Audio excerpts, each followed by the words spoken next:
Hey everybody, it's your boy Coach out here trying to do a top 8 analysis of Kumite in Tennessee's top 8 for Samurai Shodown 7, bringing out some of the best in the South.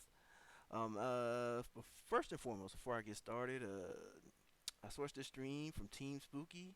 NYC Furby streamed it this week, past weekend, and if you want to see more tournament footage or anything else, as far as current events go and tournaments go, make sure you check out that channel, Team Spooky. Those two zeros, not O's. I also have the YouTube link and any other information in the description. So please check them out. And thanks again for providing this footage for us. And let's go ahead and get started.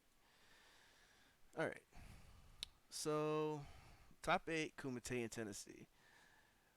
Um, so I know two, or I say two people, and there's one more who I'm familiar with that are in this top 8, and two of them for Georgia, and one of them is from Alabama.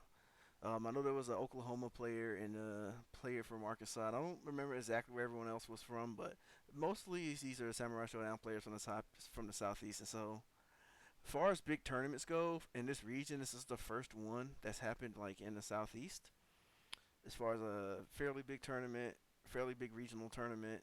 Well, no, I take that back. There was TFC, the Fall Classic in North Carolina. And so this would be more or less the second one, and it'd be the first one of this year. So the next one in this region would be most likely final round. Well, with that being said, I'm gonna go ahead and get started. I'm gonna stop, slow things down here and there.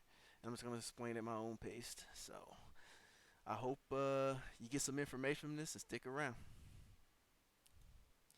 All right, so the first match, and before I get into that, please excuse me, Experiment Milk and Shadow Waste. I'm going to be muting your commentary to talk over the action.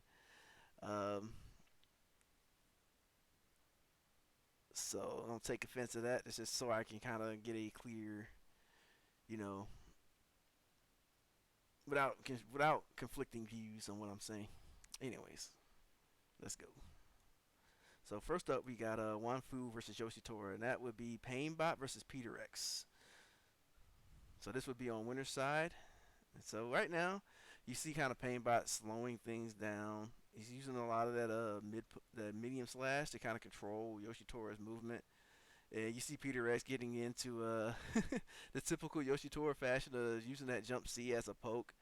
And he's also trying to establish buttons on the ground to make it even more dangerous. And you see he got a nice little dangerous cross up. So for now, you can kind of see him.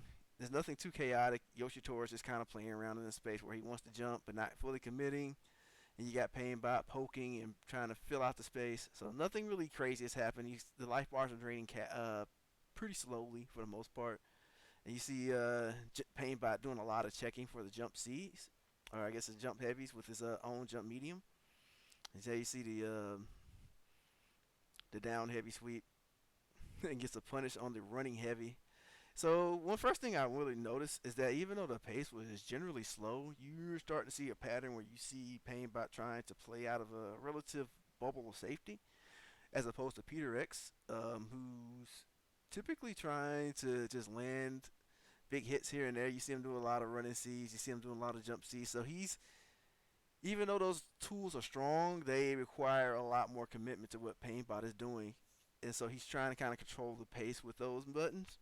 And for the most part, you kind of saw Painbot able to stave him off, but a lot of times you get clipped and chopped here. So it's not like Peter X's plan was bad per se. So we'll see how it changes in the second round.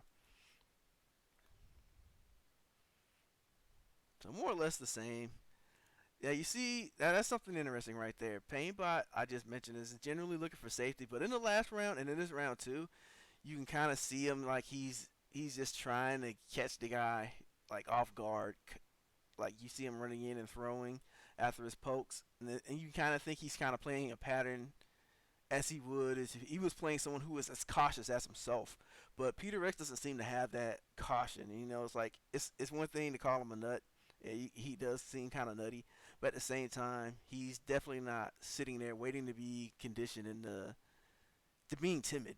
Whereas tactics like that start to work. He wants to run his game plan, and Painbot hasn't done enough to sufficiently scare him off. of any of his options, so that he was willing to sit down and take any of that. So we're gonna see if he made a note of that, and we're gonna see if he's able to condition Peter X with big damage and other counters rather than like random. I won't say random, but just jumping medium pokes, which they're effective at stopping it, but they're not really a deterrent as far as like damage wise. The positioning you get after is not really devastating. It's just you kind of go back to neutral and play again after getting, I won't say slapped on the wrist, but you get a little bit of damage, but it's not enough to say, well, I'm not losing half my life. So I got a few more of these jump ins, and if I get one of my jump ins, it'll nullify, like 3 or 4 of these medium pokes. So we'll see how it goes from there. All right, no jumping allowed. So if you do not know much about Wanfu, who is the newest character in the cast of Samurai Shodown 7, when he's loaded with rage, he's similar to Tam Tam in that you cannot really be in the air versus him if he has the reaction and awareness to kind of stuff you out. So one of these things you gotta know going in, if he has rage and he's on the ground, if you commit to a jump, you're putting yourself at a ton of risk for probably not much benefit, at least in compared to what's happening with this pillar here. So now Yoshitora is going to be in a disadvantage in neutral. He's going to be disarmed, and he's going to have a massive life deficit, as you can see in this life bar there. And so Painbot opts to pick up the pillar. So in that particular case, Wanfu can kind of lay on the pressure even though he'll be disarmed. Like he can threaten a command grab, he can punch, but really all he's trying to do is really all he's really going to get is the punch. Typically, if they want to hold up, they just get hit because he has enough life to tank that damage. So it's not really a strong mix-up at this point where he has the life to bargain.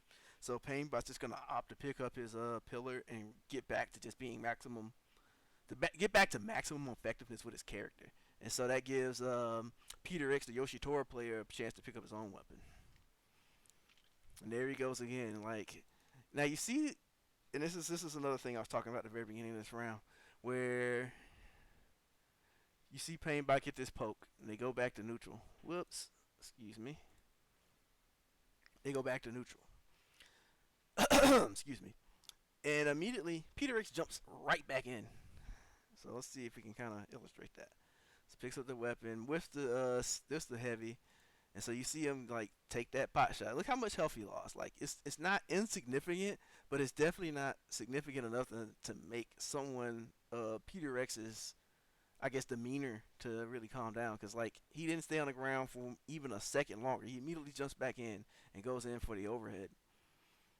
But he whiffed the jump in, and now Painbot gets maximum punish on gets the back throw into his maximum punish, which is the close medium slash into the pillar spin, the heavy pillar spin, which gets him maximum damage and also puts Yoshitori into the corner. Okay, and he backs up and catches him rolling forward. I guess we're gonna have to see because we haven't seen a lot of knockdown scenarios. There's been a lot of just back and forth neutral resetting. So we're gonna see here where Painbot's pressure really shines, if it does shine, and how well Peter X's defense is when he's not given the freedom of movement in this choice. All right, going in with that jump heavy, coming in over the pokes. So that's going to be an important point to note. All right, goes ahead and just burns that rage, and that's an interesting thing about Samurai Shodown is popping your rage explosion. So now he's popped his rage explosion, but you look at his health. On the upside of this is that the health scales the damage of the lightning blade or the Isin, but you also have very little health to kind of play around with. So one of the benefits of having the very fast invincible move that nukes your health bar is that you get to play around the threat of it, which means that you get to up your aggression while your opponent is not enraged themselves. But it's a little harder to do when you don't win. Basically, just any light slash or any kick will take the rest of your life. So you don't get the ability to be as aggressive as you would like to be. You typically can be in this mode. So we're gonna see what Peter X does with this, because this is a pretty long shot to take, because Wanfu has a lot of health, but with the way he's scaled down with health, he's gonna take a lot if he lands the lightning blade. So we'll see where it goes.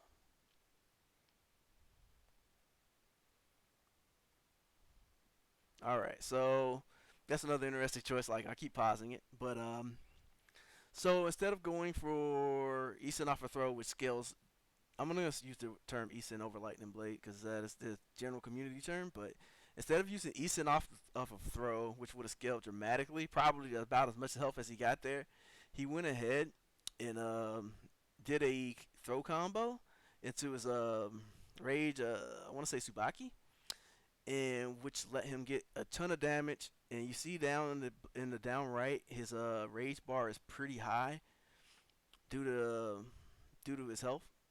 So that gives him an opportunity to get more damage. So he banked out on having his normal combo do a lot more damage and keeping his rage. So now if he lands his Easton, it's in kill range as it was not before. So Pain Bot stationary get up using that 236 overhead. I keep forgetting the Japanese names for those, so forgive me. But he manages to squeak out a weapon flip before his rage ends. And that's funny. I don't know what he was waiting for.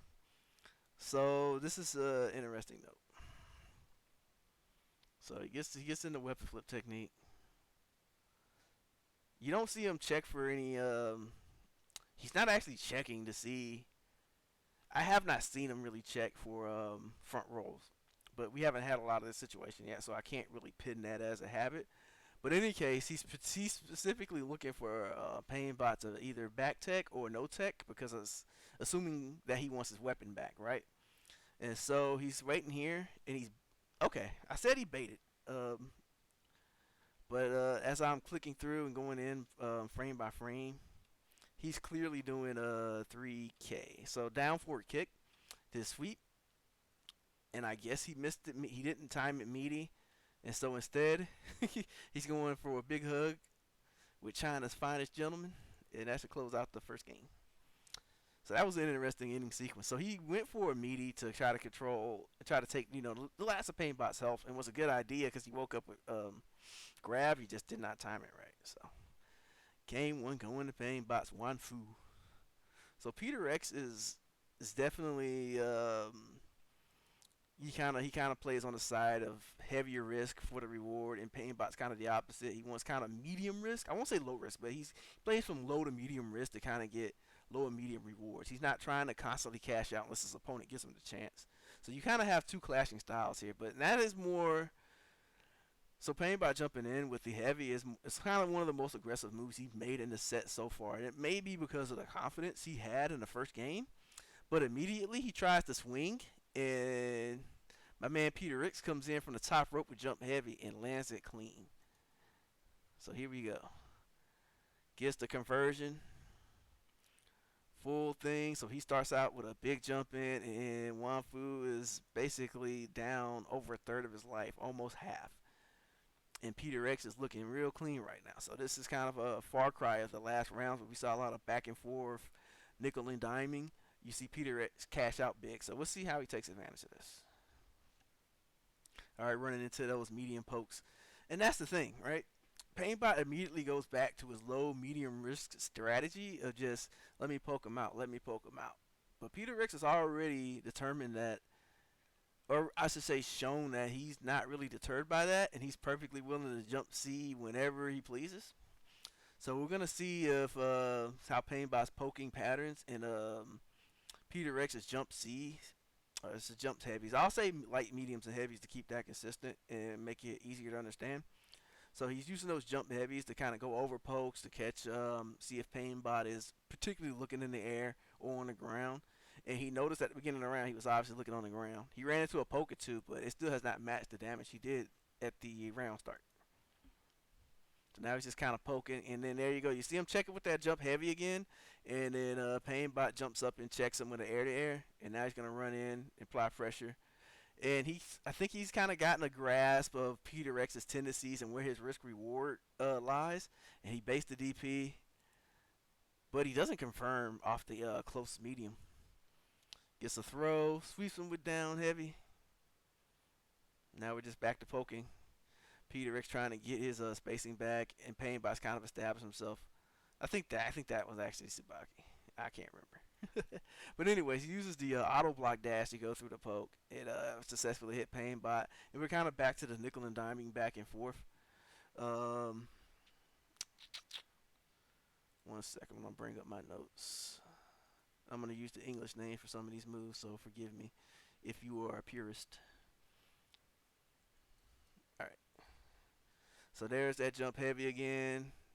Doesn't cancel the C, and then hits him with the overhead, instant overhead, which he can cancel from his universal overhead. And Painbot trying to poke his way out, and then there you see it again. Now he didn't land the jump C. Let me go back. And so this pattern has definitely emerged, where you see Painbot's focus is heavily on the ground, and so he's just trying to get any poke. So he got a jump C, and after this, watch what happens. Like they go to an exchange, he gets poked, and then he goes right back to jump C. And even though it was blocked, the presence of mind to realize that Painbot's not really adjusting his focus from the ground to the air fast enough that he can just kind of jump heavy. I won't say with impunity because Painbot has been checking it enough, but he's not really been putting strong, consistent punishes on it. All right, and I guess Painbot wanted to jump after that jump in. It managed to got hit on the way up. All right. That's interesting use, kind of using it as a, I guess, an air poke. And that would be tree peonies, one of the flowers. Uh, he's been using as an overhead, and this time he uses it as an air to air. And as the set goes, and you can kind of see throughout the set, he's kind of a fan of that move. But in any case, good. There we go with the jump heavies, jump heavy, and that was usually something that Painbot is on point with. But in this case, you can kind of see that he shook from the constant jump heavies and the constant. The opponent is what some people would call unflappable, where you can't really train them, you can't really dissuade them from their options, and so you can kind of see that he's getting a little bit more flustered with his opponent. So now his opponent, that's actually not a bad answer. She just mistimed it. So when Wanfu does the weapon flip technique and you block it, especially for dash types, you got to be aware of how far you are because the pillar can land in front of you, behind you, or like right on top of you. And if you're too far back, you may not get the punish. Even though Yoshitori has a dash type SSM, which is generally good because you don't need to do your own input your own dash to make up for range. But in this case, it didn't work out for him, and he got decked. Goes to pain back, picks up his weapon, applies some jump heavy pressure of his own, and that cross that was actually funny. One of the jump ins that Yoshitora is typically not gonna use is his jumping medium slash. It crosses up mostly on standing opponents because it only hits deep if you really go down. But in this case, it's really good for stopping people who are running under you. And you see like a really masterful use of this right here. And he goes ahead and converts it. Chases the back roll. That right there, you can kind of tell that Painbot is nervous. At least if he knows that it's tree panties. I'll just say jump 2-3-6 heavy. Quarter circle forward heavy. That overhead he's trying to do, when he bounces off, he's in recovery the whole time and even a bit after he lands. And Wanfu, he himself has a dash type SSM, so that was actually an SSM punish right there. And either Painbot is either nervous or he doesn't know. And I'm more based on me knowing the player and watching how he's kind of been crumbling over the last round and sort of in this one. I'm willing to bet that he was just so flustered that he didn't do it.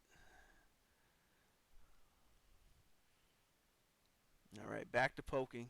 Now the game slowed down a bit. This is where Painbot feels comfortable, but the Yoshitora knows that, and so again, Painbot is very focused on the ground game, and the Yoshitora Peter X here he's just gonna level these jump heavies until like a DP comes out or some kind of really big punish. And again, Painbot going for the counter poke with the C button, with the heavy button, and gets heavied again. So you could like the Yoshitora play, even if this is not intentional, Peter X has honed in, unintentional or intentional, that Painbot's focus is almost like 99% on the ground, and he's gonna keep throwing these jump C's out because they have a high reward, and his opponent is not particularly looking for them. Unfortunately, he didn't quite get the conversion, so he gets swept for his troubles.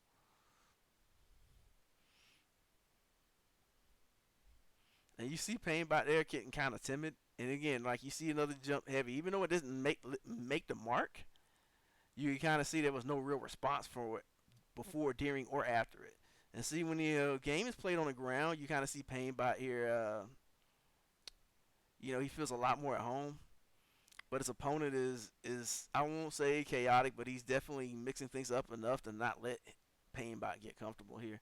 And getting flustered in that scenario is just like a nightmare. And there's a big punish that Peter X could have got on a whiff heavy, but he's not particularly looking. So that's the thing. If you look, Peter X's damage does not really come from deliberate punishes like Wan Fu is negative on this or Wan Fu with this.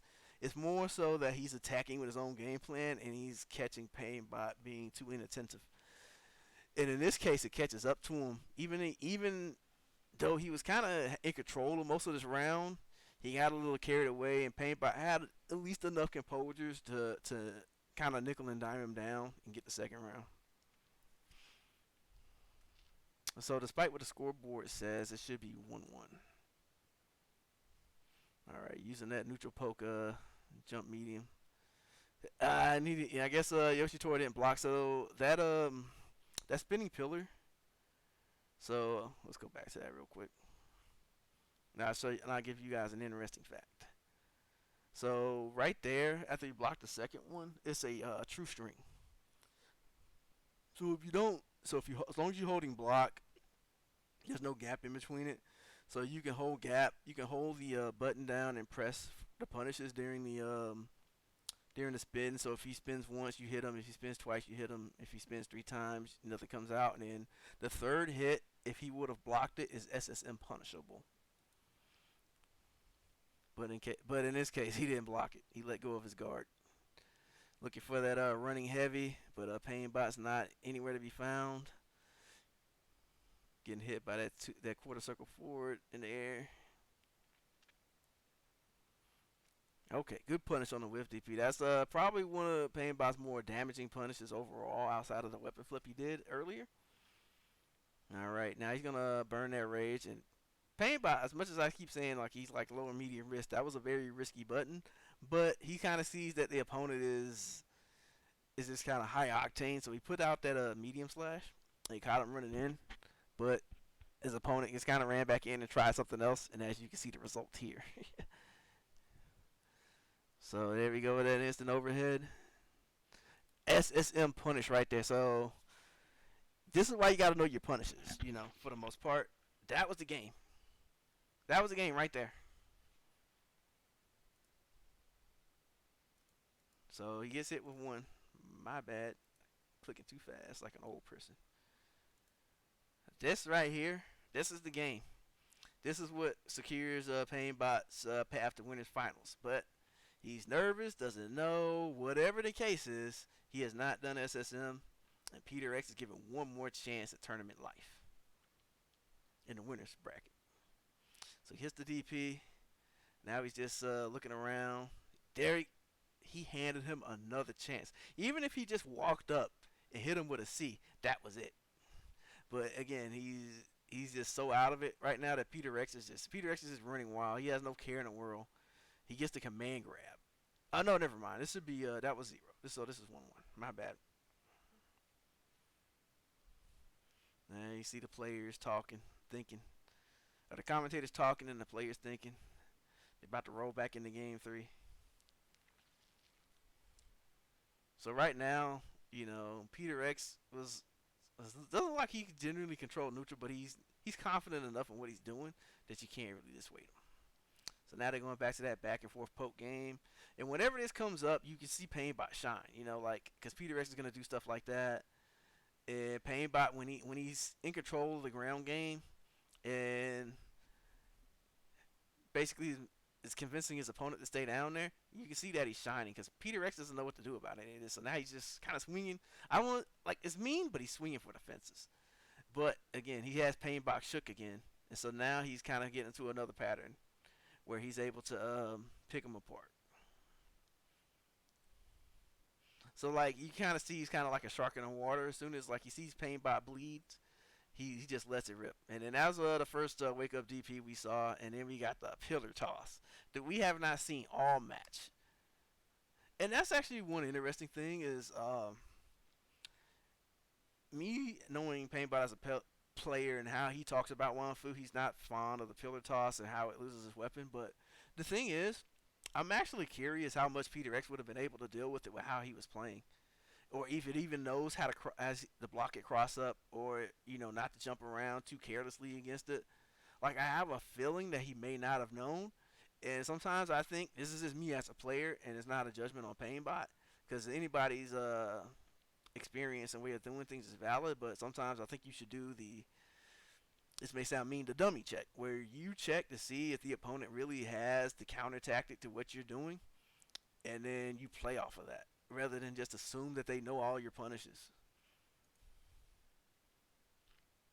And that's why you don't jump versus Wanfu. Painbot on point with that weapon flip, and he tries to dodge, looking for the grab. He gets it that time, but he took quite a bit of damage.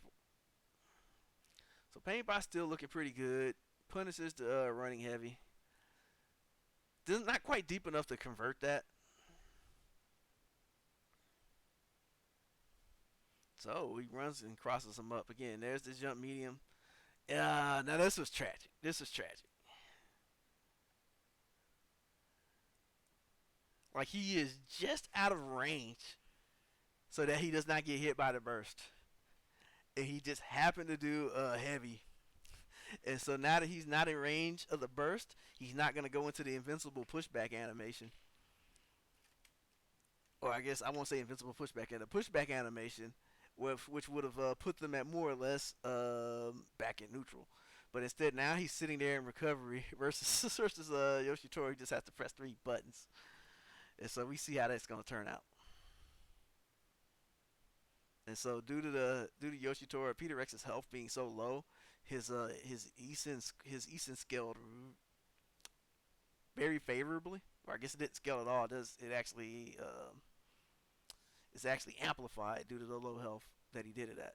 And so now we got Pain by losing his life lead and barely hanging on. But both of these guys are potentially one hit away from it all. Goes for the C and gets whiff punished. Now, I go back because I didn't see the combo counter. So I'm pretty sure he got hit by that and tried to jump. So he got whiff punished by the C. You see the counter hit right there, right? And he tried to do something else, and then he just got hit by the follow-up Tsubaki. And so now we're evened up. We're on a set point. Looking for those jump C's. And Peter X is one thing I actually like about his Yoshitora is that he's very keen on the movement and like when you try to like aim at him with jump ins or any other thing, he's never guaranteed to be there. So you saw Painbot whiff like 2 or 3 jump ins in a row, and he's been whiffing jump ins throughout the set because Peter X doesn't really stay in one spot. He's using his movement to stay hard to catch, and it makes his jump heavies and a lot of his other buttons and tactics really more powerful. No punish on that whiff heavy there though. So you see that Peter X is while he's able to run his own game plan, he hasn't really demonstrated strong, really, explicit counters. With the overhead there. But Painbot reached in for a throw and got popped. But so far, nobody's really threatening that much. Painbot still trying to use that medium poke to just kind of keep him at bay, to keep him from running too much. Uses that down heavy to sweep him. So again, we're back to the same pattern. It's interesting that he's going for jump strongs instead of jump medium slashes instead of jump heavies, since that's what's been helping him throughout the match. And so he's just been whiffing those. But he manages to get the air-to-air there. But right now, he's just kind of in danger.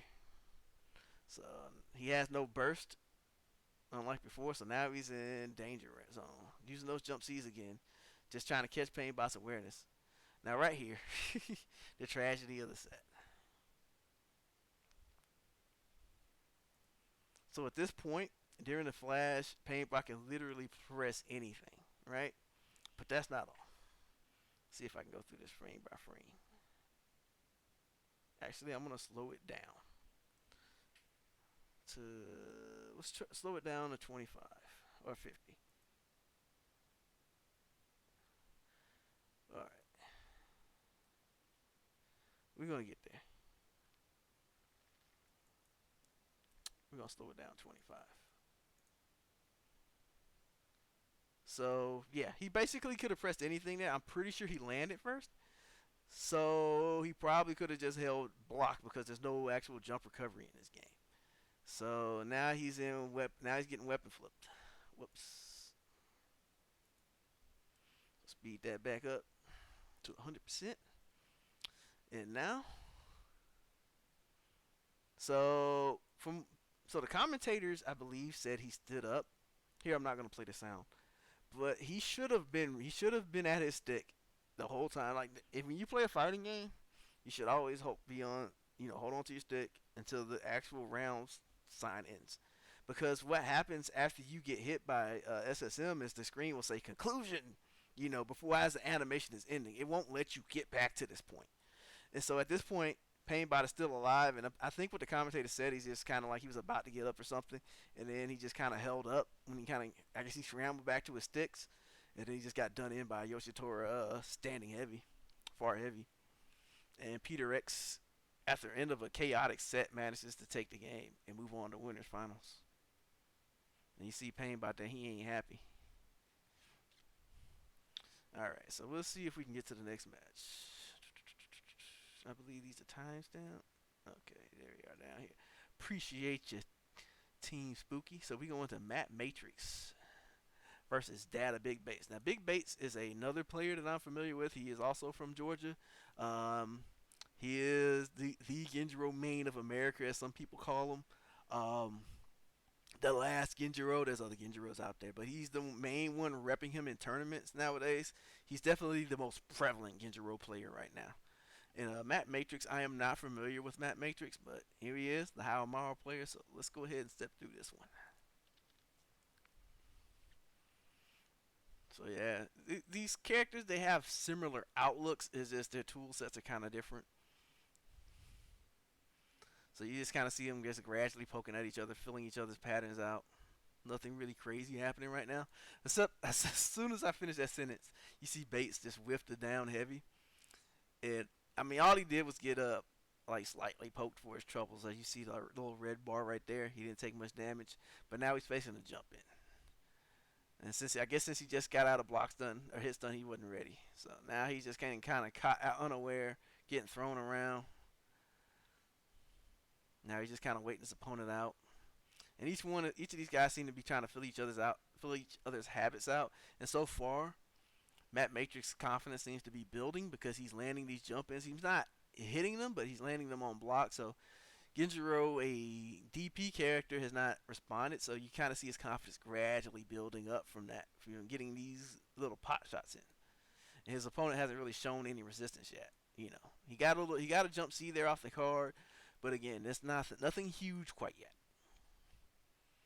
There's that recoil, and Genjiro is known for having a deadly recoil game, even if it's risky. And now, Big Bass has kind of hit some jump bends of his own, and I guess Matt Matrix got a little too comfortable, went in for the throw, and found a nice little combo for his troubles. Gets mixed up by the Rekkas, and then Big Bass smartly jumping over his opponent to get the sword off the screen. Not quite deep enough for the jump in. But right now, Big Bass is not really worried about anything. He's just throwing out the jabs. His opponent's a raging bull, just doesn't know what to do. And he managed to turn that game around very nicely. So now Matt Matrix is it's like slow. It's kind of slowing his roll a bit and kind of playing a little more coolly. And now that Bates has noticed that, he's up his own aggression. And so you kind of see like two counter adaptations from each player. Oh man, using that close down heavy. Right now, poking with that far medium.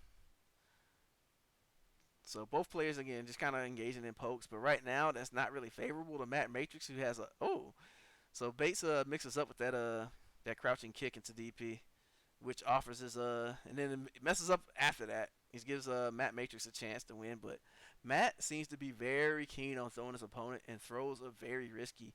They're very good at opening guard and inspiring people to move, but you can't be too into them because they can be the reason you die for not so much damage overall. They got good damage, but they don't match the damage of what happens to you when the opponent sees them coming. So here we go back again. Okay, so we see Matt Matrix putting out deflex now. So he's looking for something from Big Base, whether it's the down heavy, the far medium poke he's doing right there. Now you see Base is just kind of swatting at air a little bit, but his opponent's not really putting any punish or any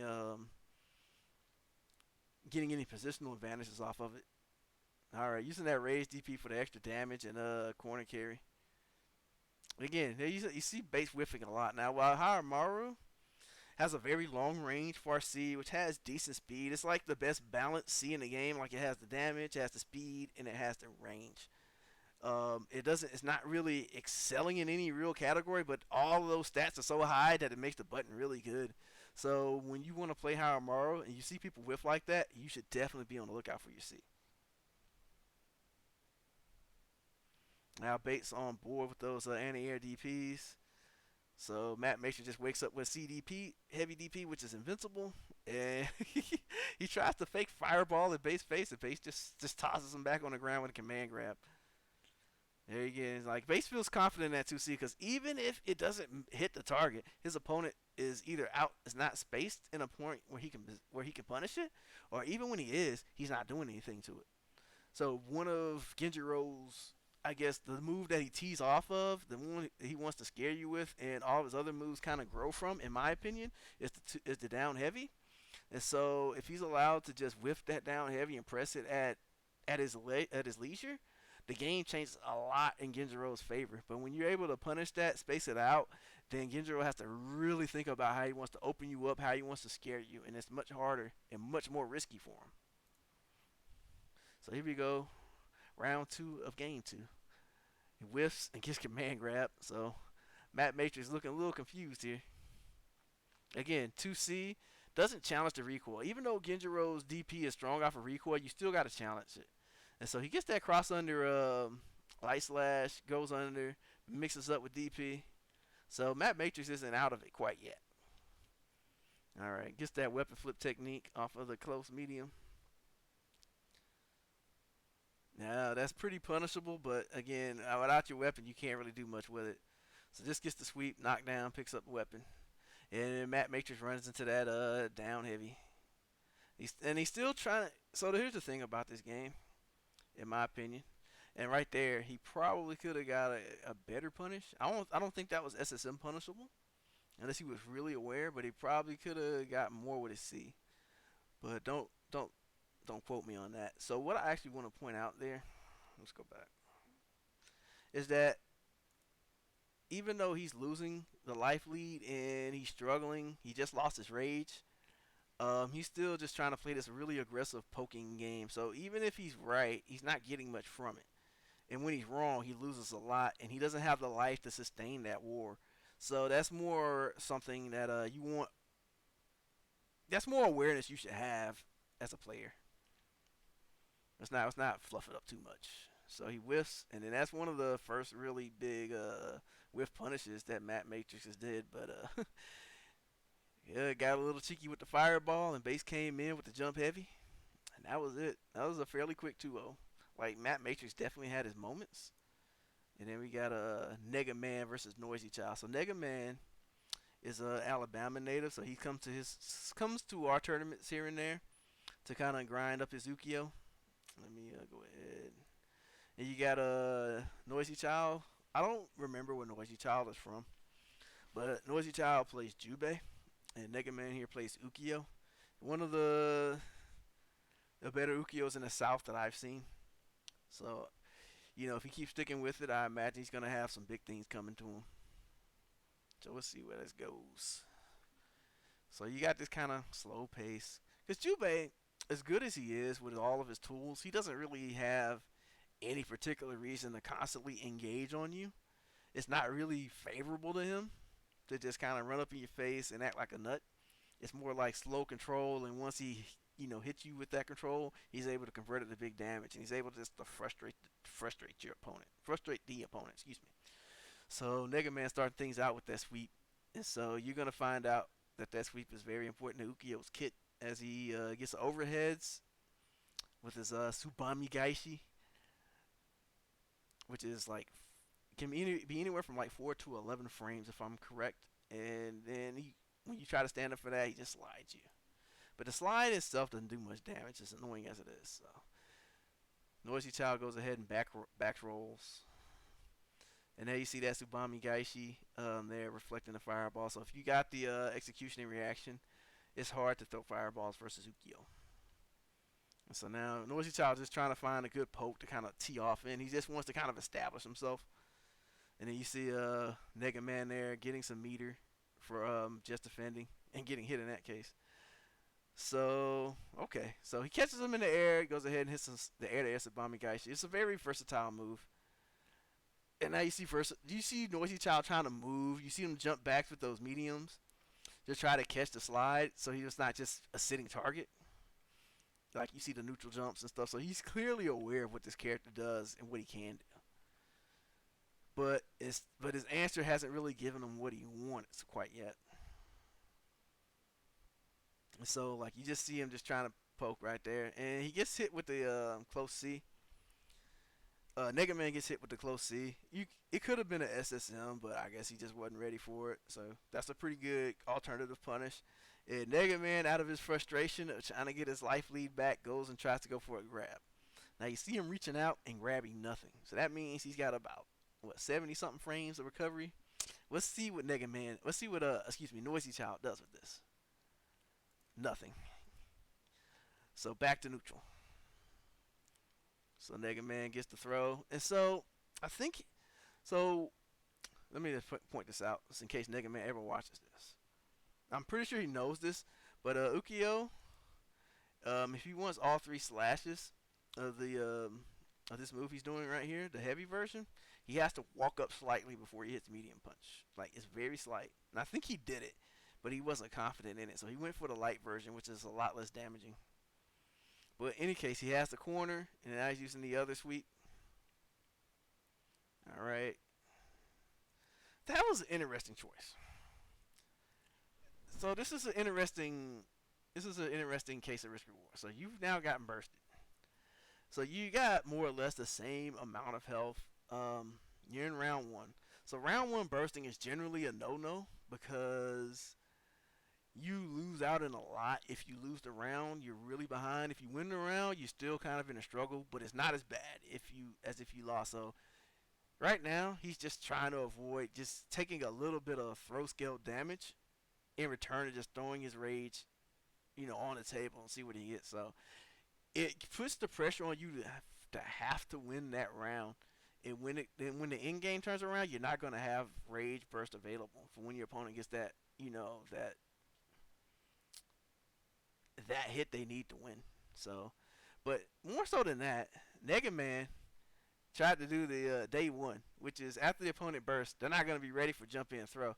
But luckily, Noisy Child already fully committed to the jumping medium punch, so he doesn't really get the biggest punish that he could. Because if he was ready for it, he could have just did the jump in combo and killed him. So now he gets hit with the C, which is pretty bad, but he's still in the game. And so now he's just stepping away, trying not to get hit by the storm of Jubei's weapon flip technique. And so now the rage is ran out, but it's still kind of an uphill battle for Nega Man. But in any case, he manages to close it out. So he lost his rage, but he manages to get round 1. So now we're going back to these poke wars, back to sweeping. The good old Ukio, just kind of prodding his opponent. He hasn't really presented the overhead part of the mix-up yet. He's just been presenting the low. So you kind of wonder, right at this point, if I'm Nega Man's opponent, I'm kind of wondering, does he feel comfortable with doing the overhead mix-up? Does he feel comfortable with anti-airing me with Tsubami Gaishi? Because if not, then I'm gonna move around a lot more. I'm gonna be a lot more erratic. You're gonna see like airing like far heavy buttons from me. Like I'm gonna prove, I'm gonna make you prove that you got the finesse for this character. Because if you don't, I'm not gonna sit there and let you tee off on me. So it's a block on a sweep, but it's too spaced out for a punish. So yeah, Noisy Child is starting to move around, and he's getting hard to catch. And at the end of the day, you can get hit by a lot of those sweeps, like a lot of those sweeps, and you're still in the game. So he has to convince you to sit down somehow. So like you see him getting hit by these over and over again, and it's not good to keep getting hit, but it's not the worst thing in the world. Like after all that sequence, he still got more or less half of his life. So Noisy Child is not really in bad straits. It's this lack of rage bar that's really hurting him right now. But Nega Man is not really responding, and he's missing his Subami Gaishis. Well, and I say that he immediately hits one. So Noisy Child was looking for a dodge there, and all he found was some flames to the face. So Nega Man manages to take this round. Now this is where the lack of rage gauge hurts. So right now Nega Man is sitting in rage. So once the round gets like to the wire, or if you knock down Ukio's health down low enough, he's gonna be enraged and he's gonna have like a you know one in the chamber pointed at your head, and you don't have any real response to it. All right, hits him with the sweep. There we go. Back to the poking. A lot of mediums. Back to the slide. So we've seen a lot of that, and Noisy Child has not responded to the running at medium. Because if you block that, pretty much every character in the game can SSM you, except for Tam Tam. All right, whiffing those throws. So like that's the interesting thing. Like Ukio has a strong throw game, but he has not really established the high low enough into a threatening degree where his opponent wants to sit still. So you see Noisy Child is moving around, back dashing, jumping, throwing fireballs because he doesn't care. Because all that's really happened to him when he's wrong is he just gets nickel and dime. And so he's just betting that, you're not going to nickel and dime him enough to win the round. Didn't work in the second round, but seems to be working fine now. Right, Nega Man back to poke. Still looking for the slides. And you see again, Noisy Child's checking for slides. And Nega Man's trying to catch those ankles. No real testing on a no. I guess no real answer for Ukio's jumping, which is very floaty. And there goes Noisy Child with the dodge again, and again a very suboptimal throw combo. There you go. There's the Subami Gaishi backdash version for the overhead. It just so happened that Noisy Child got out of the way. And there's another thing about Ukio. Let's go back. Let's go back. Let's go back. When you're in neutral in Ukio, that does not happen. That should never, ever, ever, ever happen. Because Subami, the instant air version, should anti-air almost any of this. You guys got to know which version to use, and you should know that as a Ukio player. And if you let this happen, then your character it drops down in effectiveness by a huge margin. Anti-air Subami, anti-air Subami, anti-air Subami. I know you can't do it online sometimes because it's wacky, but you playing offline. Anti-air Subami.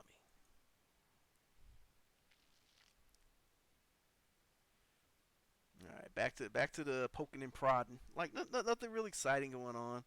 Like no, neither of these guys really wants to hard commit to anything right now.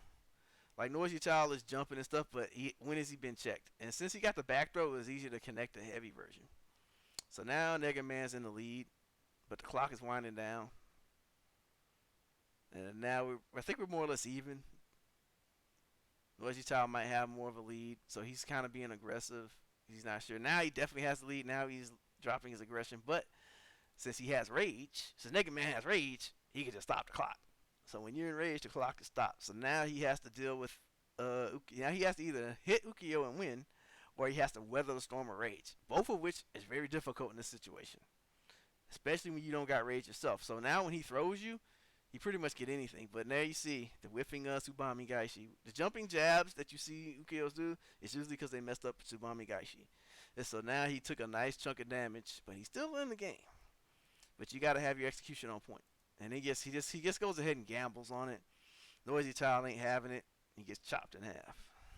So game one going to Noisy Child. So despite there being a lot of back and forth, Nega Man hasn't really established his overall game of the high-low. He hasn't been anti-airing, and and his throw combos have been mediocre at best. So he's just kind of slapping Jubei around.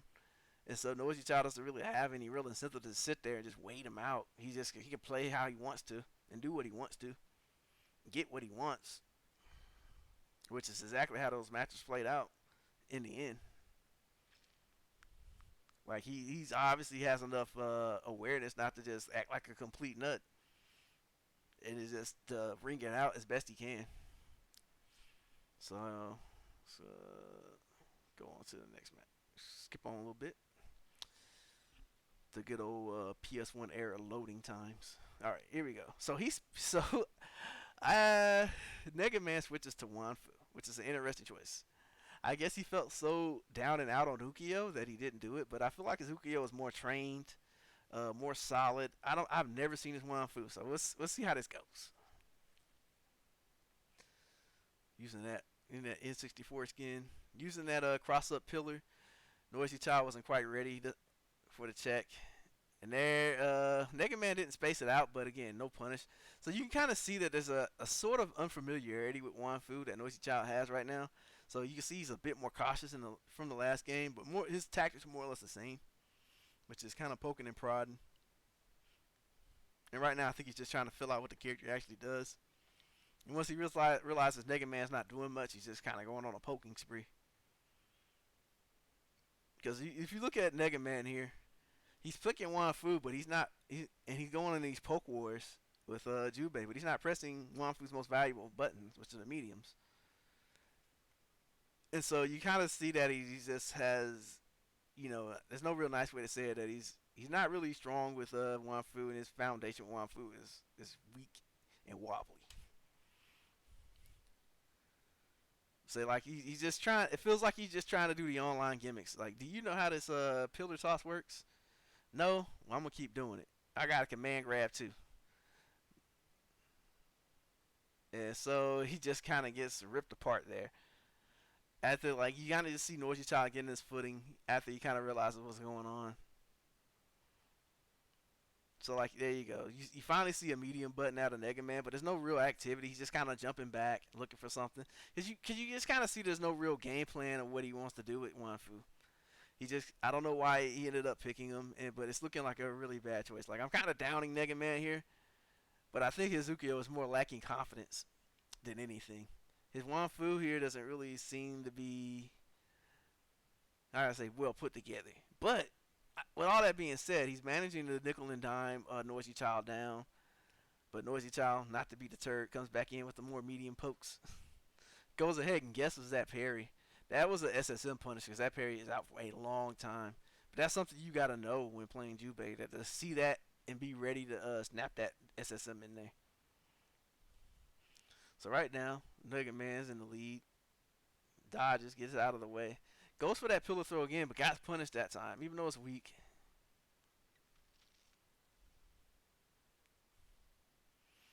And I like how Noisy Child's using that down light slash, the crouching light slash to kind of to mess with his toes and catch him walking around in neutral. And that's all he did. Is just constantly poking prod at him because he unlike with Ukio, he didn't really have a game plan. With Ukio, he had a game plan. It was just his execution was off. His confidence was not there. He just needed to dig deeper on that one. So next up we got, and that was the first match of losers. Matrix versus Bates was the second match of winners. So this is Feeling Myself versus Alpha Letter Soup. So another Ukio player versus another Tam Tam player. Feeling Myself, really good name, really good name. And so this man must have some familiarity with Tam Tam because he just opens up out of the gate with the Deflect, and boom, it's there. It's perfect. He hits the SSM. What a way to start the first game. Like, if this doesn't inspire dread in your opponent, then you got a heart of ice or a heart full of courage. One of the two. But in any case, he's starting this match 70% down versus Ukio, of all people. And Tam Tam is not known for making comebacks. Like, he's very good at defending his life lead, his space, and everything. that was not exactly the best strategy. He's just looking for anything and he just gets punished. So that was a thanks to the deflecting the SSM, that was a pretty fast round. And so now we're back at it again. So now we got to see what these characters are made of. Now that there's not a huge, these players are made of. Now that there's not a huge discrepancy with health. Okay. And so that's Tam Tam's strength and weakness is that he gets a punish on damn near everything in the game, but his punishes are not really devastating. Though I'm curious in that case. Let's go and check the tapes. So I'm curious if he could not have gotten a SSM because that looks like the spacing where his SSM would work, and that has a lot of recovery on it. The Subami Gaishi on block. So he might have gotten an SSM, but he might not want to risk it either. So he went ahead and goes to the safe option, which is far heavy. Throws to school, and there you see Alpha Letter Soup actually trying to do the Subami. I don't think he got it out though. I think he messed up the input. Let's see. Let's see. He got stuffed. Nope, he got it out. It's just Tam Tam was so high up, and in this case disjointed. So the thing about Tam Tam, when he jumps, he has a really floaty jump. But there's a thing about him is that like right on his legs, he doesn't really have a hurt box. Any other character in this scenario would have gotten hit, but Tam Tam, you kind of got to hit closer to his groin area and above. But it's like toes up to around his knees. I don't think he really has a hurt box there. So you got to be really careful when you're trying to anti-air or air. So he gets stuffed out. Now he might have been able to use a heavier version to get him, but in any case, that's just something to know about Tam Tam because it comes into play in other matches later. Okay, so we now know Alpha Letters is the superior masters than Feeling Myself, but Feeling Myself is like, I'm gonna pick up my weapon anyway. You ain't gonna do nothing. And there we go, the high-low mix-up. This is kind of what I've harped upon in the last set. You're kind of seeing a little more of it with Alpha Letter Soup and that air-to-air with that slash. You have to be careful. So Feeling Myself trying to use the pokes to just kind of keep Ukyo at bay because he doesn't want Ukyo to get close to him and start running this. And now he's just kind of running the mix-up, the running medium to go over the slide. And yeah, Alpha Letter's just not going to get fooled by that SSM. He knows it's a throw, so he just held up. And even with Ukyo's floaty jump, he was able to come down and punish him. So the first round was basically a wash. The second round was definitely a lot more back and forth, if I recall correctly. Yeah, so the interesting thing about this, if you look at it, is that Feeling Myself didn't bother to burst. Like he's desperately trying to fight out of the corner and everything. He never just thought to burst. To try to like force the game in his favor. He just died with it. Died with full rage and everything. So he had a lot of opportunities to do something there. So on to game 2. Whoops, my bad. Alpha Letter Soup up 1. Little punish on the slide, nothing big, but there's that Subami Gaishi anti-air. That's the thing that you got to be capable of doing. And then that's the other thing I talked about. You're stepping forward into that standing medium slash and then doing the heavy slashes there. All right, getting that meter. Ukyo takes a really long time to build rage, but he's also in rage for a long time. So all those little things count where he can get meter without getting damaged. Because he has he has one of the worst health modifiers, if I'm not mistaken. Should be at 110%. And Tam Tam is like at 105. Alright. So goes ahead and punishes that fireball. Feeling Myself is just not really sure where to go, what to do. And now that Athletics is kind of honed in on it, he's just kind of ripping them apart. Gets the optimal throw combo and kills him. So here we go. There's not much to say about this match. Okay, this time he uses this burst to get rid of to not get hit by the SSM because he doesn't want to get hit on the losing round, definitely. And so yeah, he's off his burst, and his burst is scaled really down because he had a lot of health when he did it. So that's the real mind game about taking the opponent's burst is that when you force them off their burst when they have a lot of health because they don't want to get SSM'd, even if they hit you with Eason, its effectiveness is basically none because you have so much health, and plus the timer will be very short. So not only that, not only do they have to burst, but they're playing with a super gimped burst. So trading that SSM for burst is really good. So now he's just looking for some pokes. Though I think his opponent, I would say his opponent's far away, but it is Tam Tam. So he has that space where he's not able to get hit, but he's able to parry, and that's one of Tam Tam's big weaknesses. And then there's another one of Tam Tam's weaknesses. Sometimes his multi-hitting moves will whiff. So I wonder if he actually could have came in for a punish. But in any case, he came in for positioning.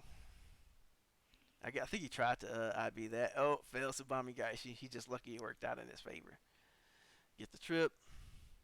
I guess he was looking for the forward roll, but it didn't come out. But in any case, nothing happened. And he does. I wonder if he just panicked and did this. If as I can't imagine he meant to do the skulls, right? Because either way, he's getting punished for this. But at least if he did the light version, it would have landed on Ukyo. And if Ukyo jumped and did something preemptively, it would have worked. Even though he would have died either way if he blocked, right? But at least he would have landed it right in the vicinity. But he did the heavy version, which goes full screen when an opponent is standing right there. So I wonder if it was just panicking. So yeah, he just lands and dies. He didn't even get the chance to land. He got cut in half before he even hit the ground. So Alpha Letters takes a pretty easy 2-0. Let's be real. And so let's go to the next losers match. Noisy Child, Jubei versus Matt Matrix, the Haomaru. So right now, Noisy Child has eliminated Nega Man, and Matt Matrix is in losers due to his loss to Bates. So let's go. All right, so some very lukewarm poking here. Nobody going too ham. Noisy Child fond of that low as ever. Nobody's quite hit the mark quite yet. And Matt Matrix draws first blood. Matching fireballs. And now, what Noisy Child as Jubei player has to be mindful of is that Haomaru has a reflect with his fireballs and arguably the better fireball firing rate and the better recovery. So he has to be careful with that. So right now, Matt Matrix got to jump in off a fireball, and he just teed off on him. Got some pokes, some throws.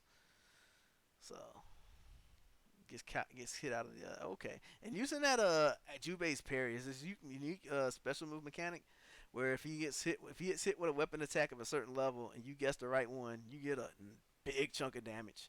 But in exchange, if the opponent like empty jumps or sees you do it, they have enough time to SSM you. So it's a twofold technique, or I should say a double-edged sword. So he been baiting him with run up throws and run up medium pokes and stuff that he wasn't ready for just run up kick. and Haomaru's standing kick is a low, so he got hit, probably trying to walk back. Oh, that slide! Now that slide is very unsafe, but it has very fast startup.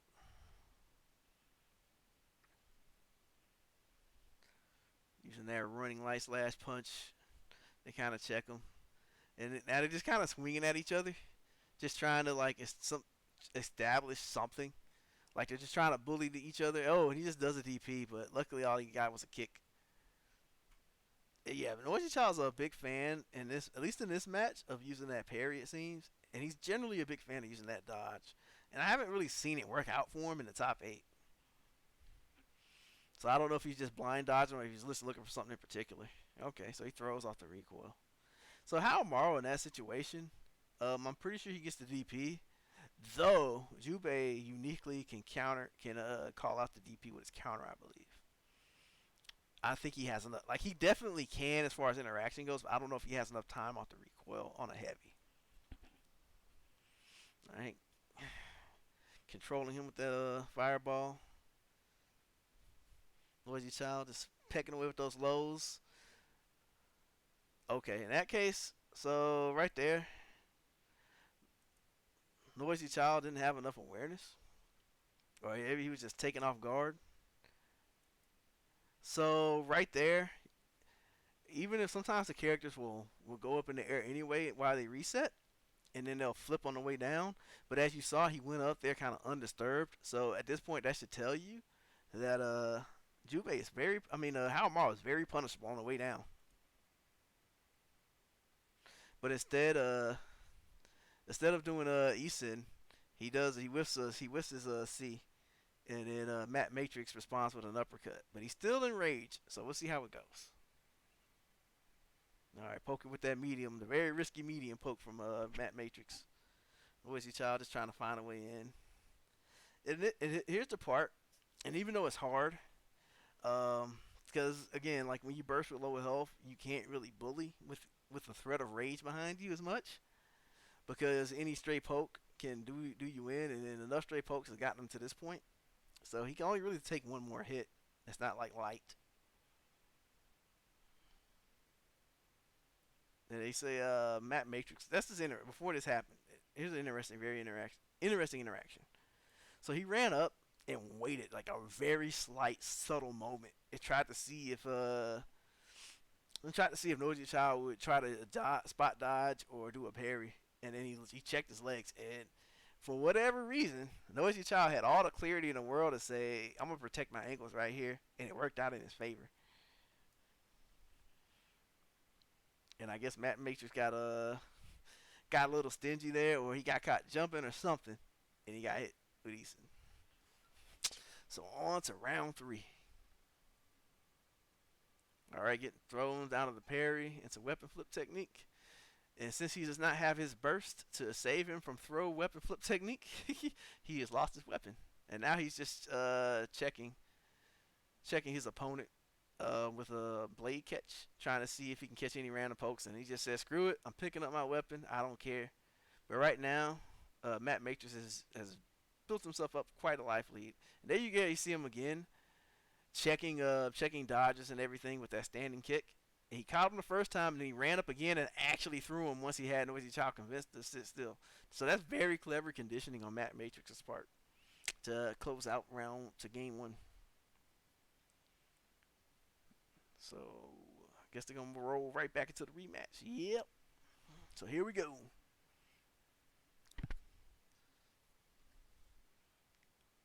All right, there you go. Noisy Child with the low pokes again. Matt Matrix feeling very confident. You can see the confidence in his gameplay. His pokes feel confident. His jumps feel confident.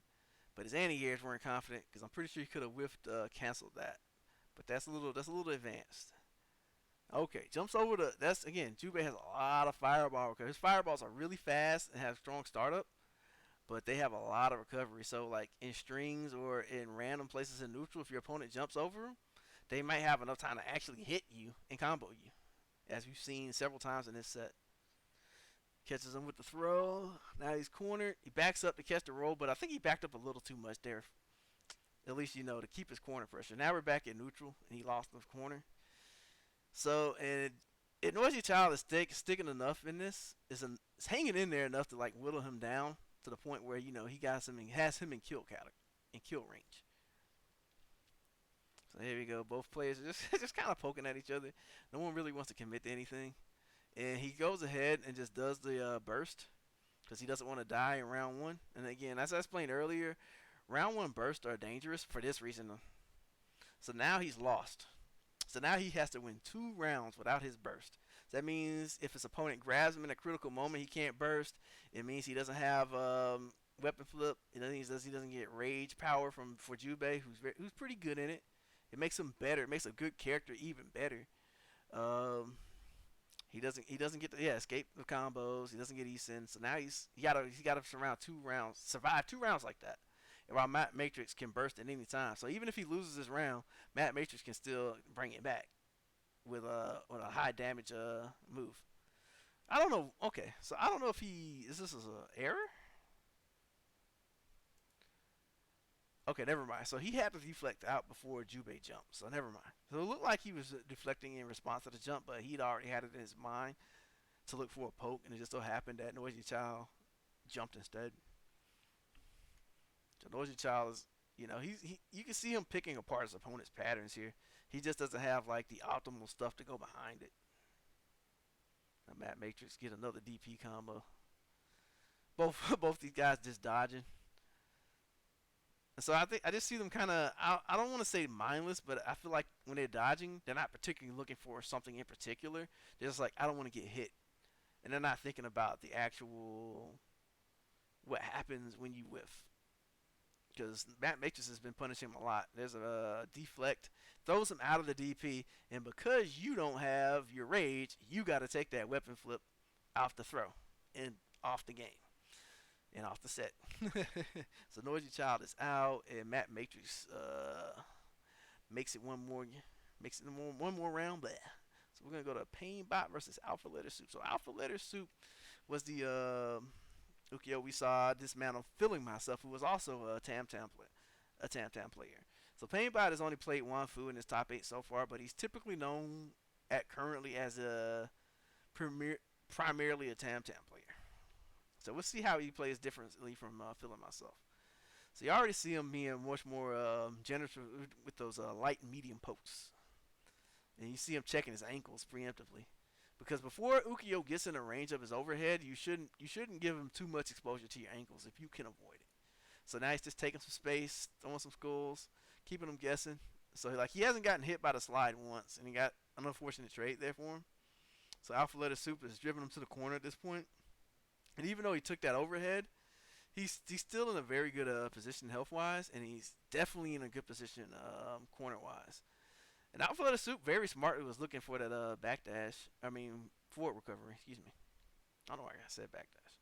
But in any case, back to the corner. But Painbot is very persistent in how he fights out of the corner.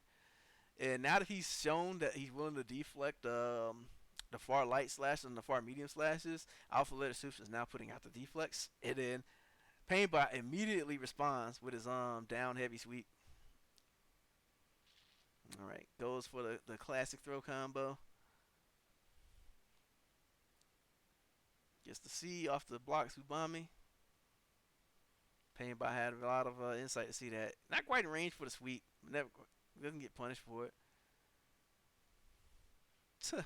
And yeah, he's been pretty free to overheads himself. For somebody who likes cracking somebody else's dome open, Alpha Letter Soups has been getting cracked open by Painbot's rising heavy. And then that very prolific. So this is an interesting concept here. Let me go back. So right here, Tam Tam, a strong character who controls the mid range, is keeping you at bay from doing what you want, and you're a round down.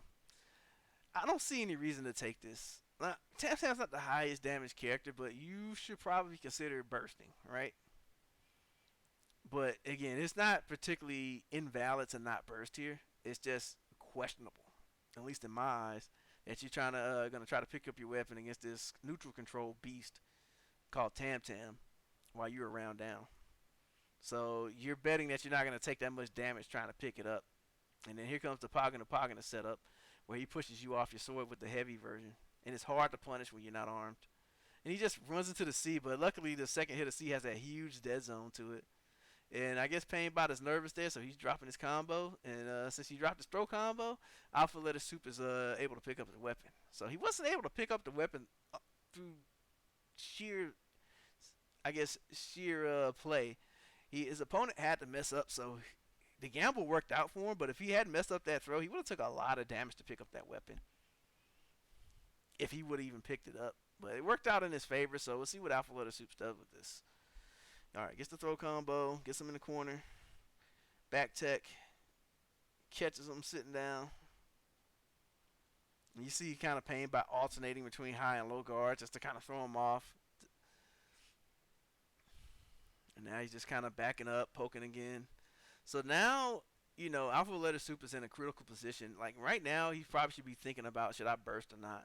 Because I'm around down, and I got to try to take down all this stuff from Tam Tam, which is doable. But now Tam Tam's in rage, so you have a lot less options. You have a lot less leeway to be wrong. And 2C to cut off his feet. So he died with his burst. Dying with your burst in this game is very questionable. Because you have a lot of opportunities for comeback. And if you died on your burst, that means you were waiting for some big moment that just never came. So Painbot, there were some sketchy moments there, getting hit by the overheads and stuff. That's kind of the nature of the beast when fighting Ukyo. But for the most part, he controlled the pace. And He kept Alpha Letter Soup under his thumb. So in the game two.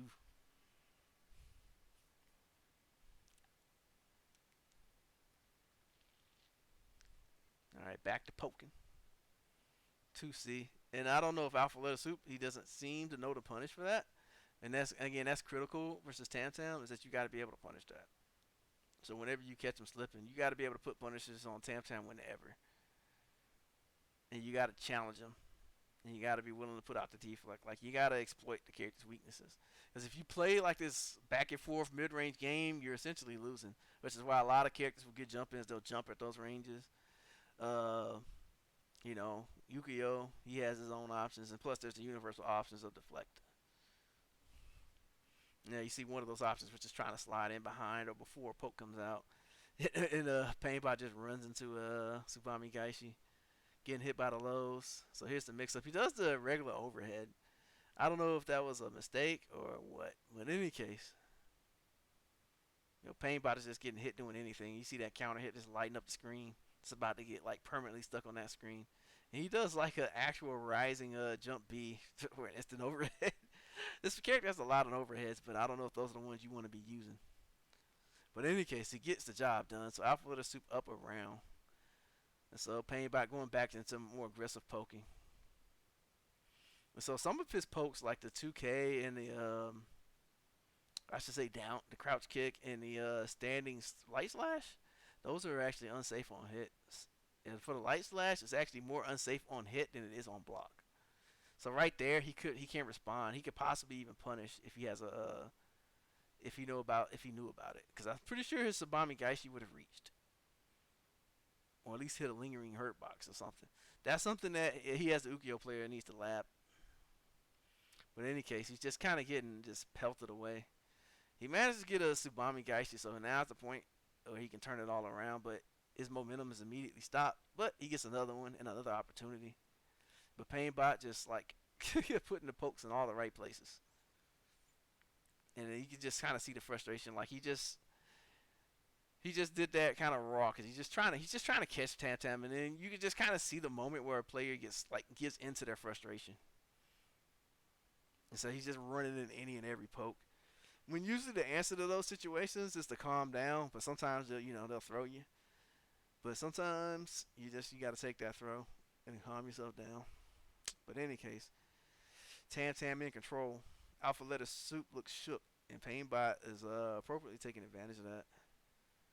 But again, he still has to bomb Gaishi, but it was enraged too, so it did a lot of damage. But now that his rage has run out, but Painbot is still there, he has to be careful because throw, if he's too negative, if he jumps, that's weapon flip.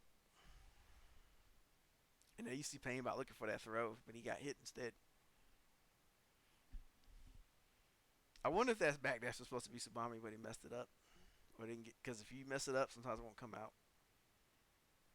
He's just gonna burst because again, as we talk about, it's not really a great idea to die with your burst. He probably should have did it a bit earlier so he had enough health to tank. But again, he did it. It's out there. The clock is stopped. His moves are more powerful now, so anything can go. So I like how he's using that crouch heavy. So now his opponent burst, and that's another reason why you want to save your own burst. It's because you want to burst in response to them when needed. All right, Painbot. It's taking a lot of risk, but now both of these guys are off their rage. So now it's just a good old fashioned buttons battle. Catches him with the medium punch or the medium slash. Excuse me. But I got to get my terminology together for the next time I do this. All right, poking with those light slashes and medium slashes. A couple of them find a way home, and he manages to close it out. So there's like nothing real big to really send it home. It's just you just kind of saw Alpha Letter Soup get really frustrated and run into stuff. And he wasn't quite sure how to like slow play around Tam Tam or speed it up, whichever. So that's the next losers match. So we should be going. So now we going to winners finals. So we got Peter X who beat Painbot in his winner's side, and Big Bates who beat Matt Matrix on his winner's slot. So now we got winners finals, which is Peter X versus Big Bates, Yoshitora versus Genjiro. Kibigami Genjiro. All right, using that down medium slash for the low poke, anti-air in the DP. Yeah, there he goes, putting out that down, that crouch heavy, and no real answer from Peter X. Peter X. Bates, infamous for using that recoil to go into DP, but he doesn't quite land that card. Uh, or either that, or he used the C version of the DP, the heavy version of the DP to get through the card and hit him. So good awareness by Peter X in any case. Crosses him up with the record just to get out of the corner and to get mid screen back. And then I think that card was supposed to be DP, but since he jumped over him, it messed his inputs up. A good old crouch heavy. Bates bread and butter. So manages to catch him running into it, and that's the big thing about running around so much and being mobile. It's great, but it also avails you for losing a lot of life for running into a straight heavy. And Bates is taking advantage of that. Hits him with a regular old overhead. All right, Peter X is just kind of looking for a spot, and he manages to find one there. We'll see how he pushes it.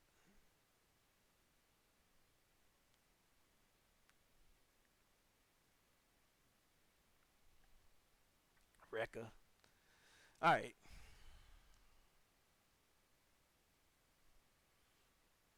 Yeah, you kind of see Peter X kind of seeing there's a little hesitation in his opponent, so you see him jump into the sky. Either his hesitation he noticed, or he's getting flustered himself. It's kind of hard to tell right now, but you see him being super active, and Bates is kind of flustered himself, and he misses the punish. So I think what he meant to do right here was excuse me for clicking too much. Is punish with standing close medium slash and then to DP, but he missed the medium slash and only got the or medium slash and a Rekka and only got the Rekka. So Bates is just like getting a little sloppy on his punishes, and then he's starting to see Peter X make a comeback because of it. Looking for jumps. Peter X not committing too hard, but here he comes with the overhead. All right, raises over, and that again, that is an SSM punish, and Genjiro himself could just walk up and stand heavy it, and that would have took a big chunk of life. And barely missed the neutral jump on that sweep. But Base's anti-airs have kind of gone to the wayside, which is giving Peter X a lot more to work with. And at this point, he knows that Big Bates is not going to get a lot of damage off of him in this short amount of time. And so Bates tried, and he could have possibly done it, but what he really ended up doing is just give his opponent, made his opponent closer to rage. But it wasn't a terrible idea. Definitely not. It just comes down to overhead again. Jeez. Yeah, he's too afraid to challenge Bates recoil. So when Bates sees that you're afraid, he knows it. Like he's good at sensing this kind of thing. So like you see him get a lot of big hits like that.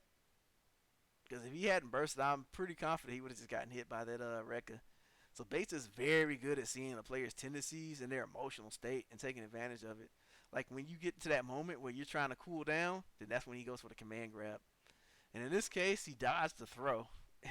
It punishes in the medium slash and a weapon flip, taking the first game. So it was there's a little mud fighting going on, and Bates managed to come out on the better end of it. And Bates is no stranger to mud fighting. He can fight clean. He can fight, scrambles. He's not afraid to play the knowledge of the game and play against the player's tendencies. And that's one of his strengths as a player. But Peter X is not the one to be ignored as far as playing instinctively. But I feel like unlike Bates, it's not as much strong game knowledge in there. But he's really good at playing the player himself. So big old jump in combo. Good way to start the round off right. Doesn't get much off that DP punish because he was already committed to that running heavy, I believe. And goes ahead and gets the command grab. And I guess he's just trying to build up for his seventh weapon.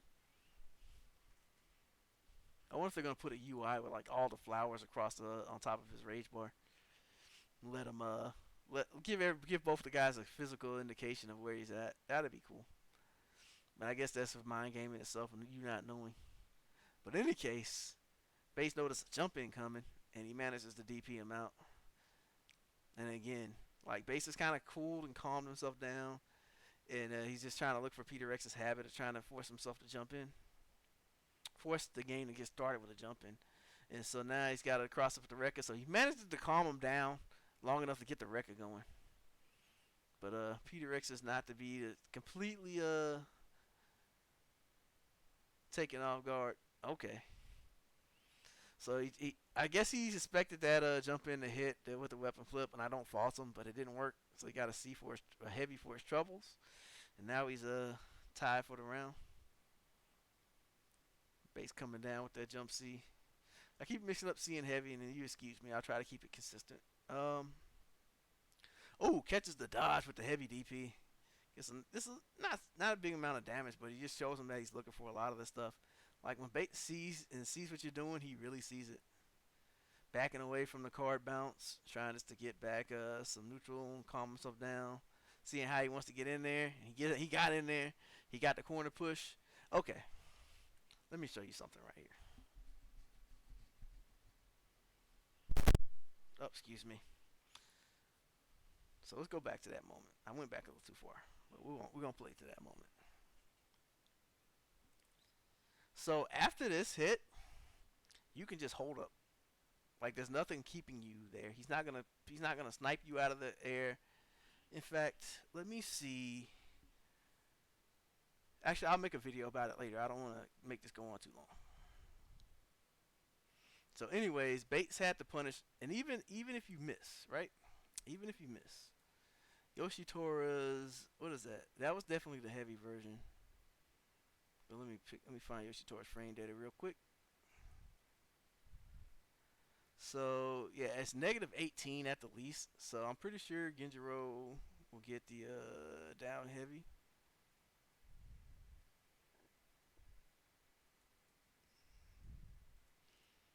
No, never mind. It's too slow for that. So he might, yeah. So if it's negative 18, then it was too slow. But he had like you could punish in between those hits. So that's if you play against the Yoshitora, that's good knowledge to know. That's a good thing to know.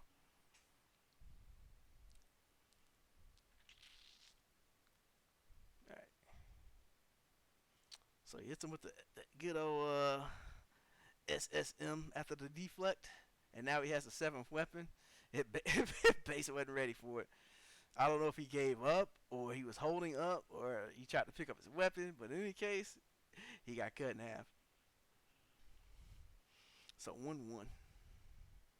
And so losing to a deflect like that is very disheartening. So you got to make sure to keep your heart in the game, you know. And that's something I think Bates can struggle with from time to time. Like he gets hit with some stuff he wasn't expecting, or things slip out of his hands. He can get kind of tilted, and it can affect his gameplay. But it looks like he's pretty calm and cool here. And so he and Peter Ricks is playing this song and dance at mid range again.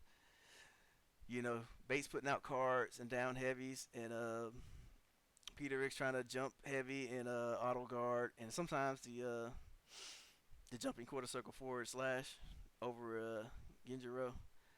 But again, Big Bates, he's not completely out of it as far as anti-airs go, and I think he was trying to get away from that and got hit, but it's pretty punishable. Again, it's one of those moves you can SSM after blocking the first low hit. So the more knowledge you have on random stuff like this, it makes it harder for characters to go too ham on you, you know. But Peter Ricks is calming down, taking his time. He's not. So that's the thing about Peter Ricks. He comes across as like wild, but when he sees his opponent is looking for some of the stuff he's doing, he doesn't just continuously run in there. He's able to just kind of sit down and assess the situation and see how much they want to pursue him, and he knows how to sit on a life lead when needed. Oh, and he just jabs the Rekka. Bates was ready with that. He saw some movement and he put the heavy DP on him. And so now we're one up on Bates.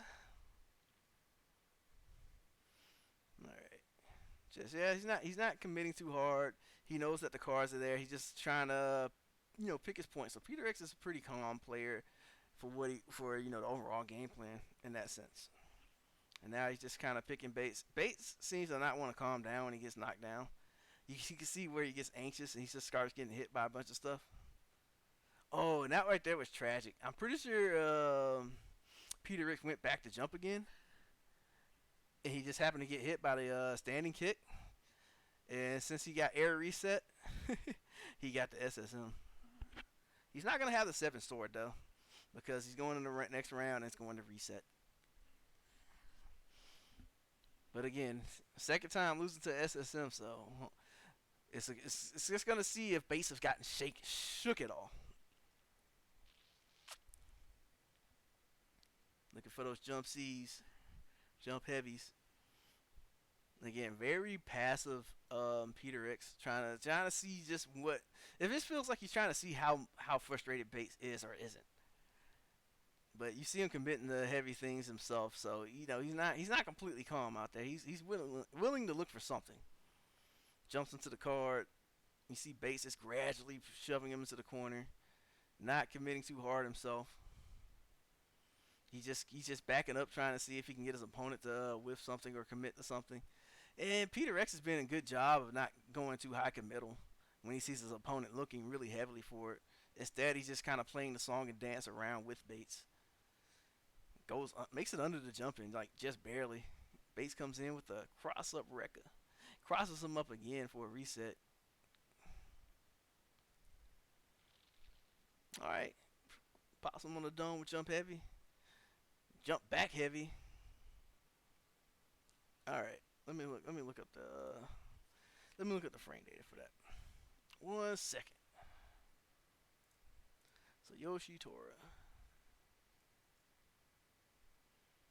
So the rage version of that is -13. So you could punish in between hits like DP, or you can hold up and jump.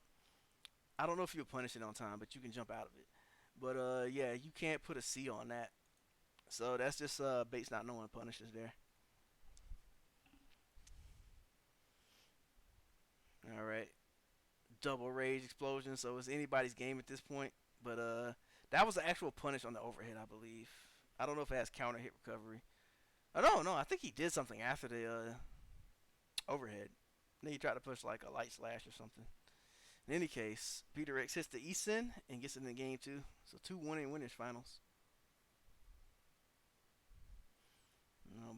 Base is trying to calm himself.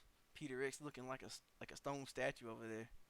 And we transition as a base getting hit by a DP and returning one of his own. So these guys are more or less at similar health, as I say, as Peter X runs into a couple of heavies.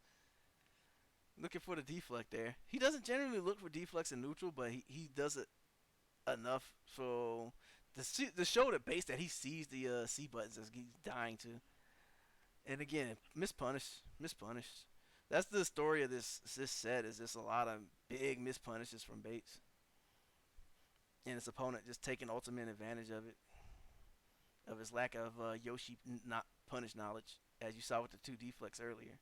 Or 3 deflects earlier.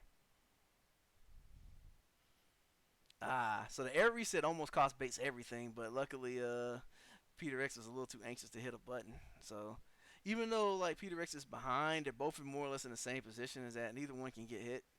And a jump back heavy to catch the auto guard special. The Camellias. That's the English name for it. So I know they're named after his girlfriends, but whatever. So Bates hits the Rekkas, gets the knockdown, Bates the DP. So just had a huge sequence in his favor that ended it with his opponent with half life and in the corner. And he's not letting him out for free, though he did miss that in the air. And you kind of see a lot of shades from the Painbot match, where you see Bates kind of focus heavily on the ground, and that his opponent is just jumping up and around him. And his opponent is not going to let those DP slide, so he ends with SSM. And I believe that should be the game. And so that is 3-1 to Peter X, who beats down both the Georgia boys. Oh, that was the round. That is not the game. So there's one more round for this match. I should say game. Okay, that's an interesting thing we haven't really seen a lot in top 8 is using that option select where you hold down back and then press 2 buttons. And if they meet you, then you block it, instant block it, and push them off. And if they delay, you dodge. And so he manages to knock him off his wake up and pick up his weapon. But Bates in full rage, but the rage don't last long, so he has to do something with it. But he's just kind of sitting there looking for a shot to pick, and his rage is gone. He's kind of whiffing that air. That's the one thing I actually want to see Peter X do is like when he sees big whiffs like that, use Yoshitora's far heavy, because that's what it's there for. Like you don't get to just draw it out willy nilly, but when opponents whiff big stuff, that's when you get it. That's the benefit of the character. And another lesson I want to point out is when you are in when you are in hit stun, or when you are not in when you are in recovery, you cannot burst. So a lot of people burst thinking that they're escaping from punishment, but you cannot escape. You cannot escape recovery punishment with burst. So if you burst, that means you could have blocked. That means you could have blocked and punished. So he didn't actually hit you out of recovery. He hit you.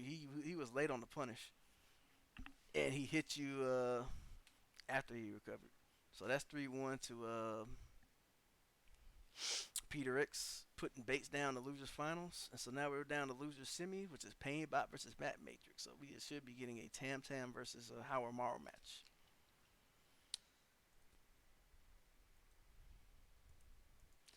All right, so we see Painbot, who's been controlling most of his matches outside of the one he played Wanfu in. And Matt Matrix has had his ups and downs, so we'll see how this goes. All right, now just check it with skulls, check it with those medium slashes.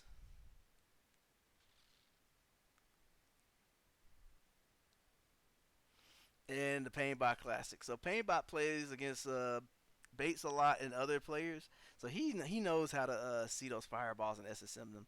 So you need to be really careful when Painbot has SSM or weapon flip when you're doing stuff like that. And so he pays very dearly. So now he's just hanging on. He has like two small pokes, or one big poke worth of life. And there goes the one big poke of life, the rising heavy, which sends them in a round 2. Very light punish on the sweep. I don't think he was ready for the SSM, or he just wasn't confident in it, so he just goes for a running medium into a heavy dragon punch.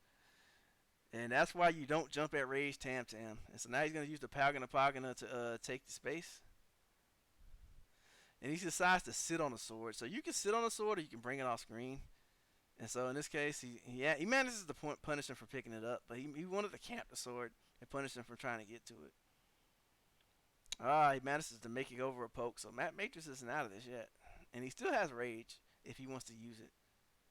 And he uses that fireball bait to get Painbot to sit still and just throws him.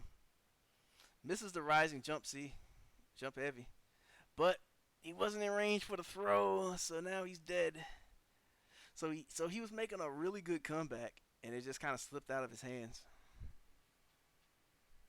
Man, I feel like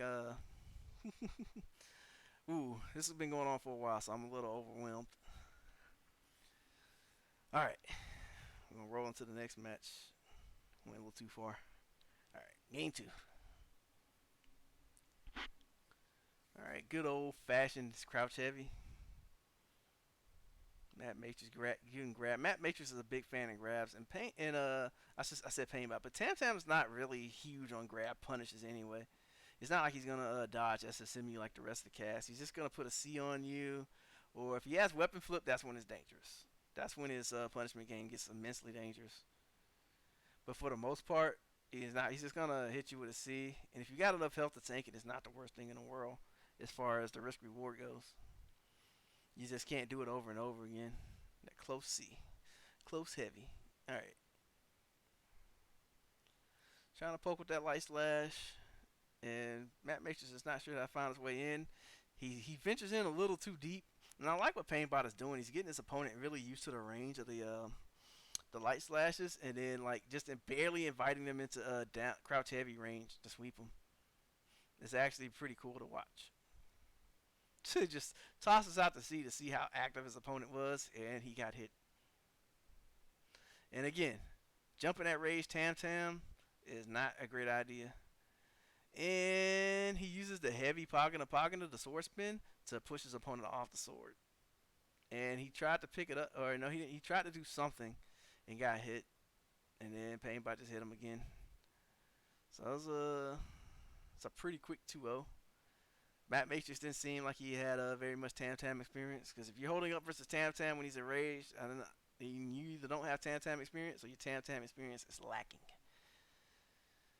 All right, so on to losers finals, which is Bates versus Painbot. Let's go on and skip over to that. So this is the Georgia Grand Finals typically, because both these guys, they're roommates, and they play in all the tournaments around in and around the state. So they've played this match in grand finals in their home and casuals many, many times. So you're gonna see a lot of unorthodox things they do because they know each other as players. All right, punished on that running sweep. And the screen says losers semis, but this is losers finals. All right, it doesn't challenge the recoil. They ain't trying to get hit with a DP. So base canceled that crouching kick into a Rekka, but it didn't combo. So I wonder if he was trying to go for a mix up or what. But in any case, it didn't work out for him. So right now, Painbot is just trying to make the mid range as annoying as possible for Mr. Genjiro. And Base is just trying to find a way in through the front door, through the chimney, through the window, under the ground. And he can't seem to find one without getting hit by a straight poke. But thanks to the medium slash having a really long extended hurt box, he's able to sweep him from pretty much full screen. But Bates, who should know better, jumps against the raised Tam Tam and sends him run around down. And he's just a little too slow on the dash up, like he hesitated. And actually, before I actually commit to that, I want to see what he parried or what he deflected. So we're gonna go one frame at a time. So okay, so here's the actual problem. He's deflecting a light slash, which the parry recovery is much smaller than the medium version. The medium version, if you get hit with a medium recoil deflect, you can basically get jumped in on. This one you can still get hit by dash up SSM, but the window is tight, and then I think he's gonna hesitate just a little bit. Yeah, there's like a slight hesitation before he made it in, and he dashed a little too long, so he didn't quite get the punish. All right, tries to just throw out a weapon flip, hoping for something. Painbot just sweeps him. So Bates looking a little lost out here. But he manages to dodge well, he didn't dodge the throw. He did a throw of his own. And I think Painbot wasn't quite in range for his, so he managed to get the weapon flip technique off. So while Painbot is trying to scratch his way back to his weapon, he takes a down heavy for his troubles. Just trying to scratch and claw his way back in this game. Using the down medium slash. Using the down medium slash to pick up the weapon cost. So right now, Base is looking really good. Painbot got his weapons back, but he's like one hit away from dying. So he has to make a pretty big comeback here. It's like he's gonna need like 3 more of those. But in any case, he jumped, and Big Base was looking for it.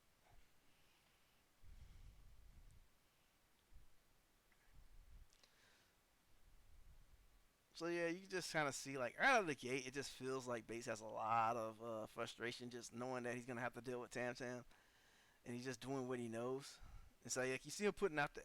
That's how you know this guy has matchup knowledge. You see how he's just sticking out that sweep.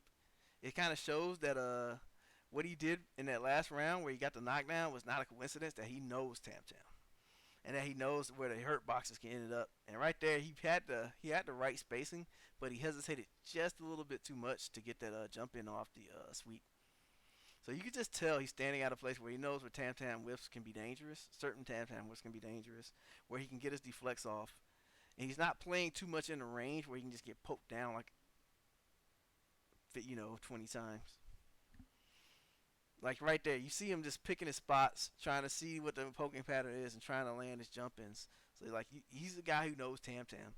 And Painbot's trying to mix up his poke timings and his actions enough so that he doesn't just get jumped on. So you can just kind of tell these players just know each other so well.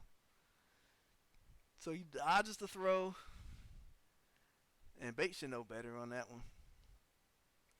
Oh, Painbot with another throw combo miss. And that's very uncharacteristic of him. So now we playing the game. Is he gonna pick up the sword? Is he gonna send me? I think he has plenty of time to send if you pick up the sword. So now he has to just kind of waste that clock. Yeah, base goes for the big money. Unfortunately, ends up in the dumpster.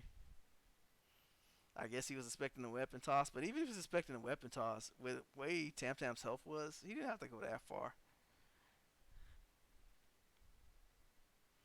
There he goes, looking for that deflect. Didn't quite hit it, but again, Painbot has to think a lot about his poking patterns. And if he thinks too much and he leaves enough of a room open, it lets Bates come in. We got double mashes here. It manages to get there in time, to punish him weapon pickup. Yeah, those light slashes again. Those lights and mediums from Painbot's Tam Tam just trying to pick him apart. But Bates finds the weapon flip, disarms him, and is baiting out the dodges now. Oh, it was really close to getting the punishing the weapon pickup, but it's just out of range. And so now Bates is disarmed, and now his weapon's off the screen. But he still has the life lead, so Painbot's going to be doing a lot more of the committing here.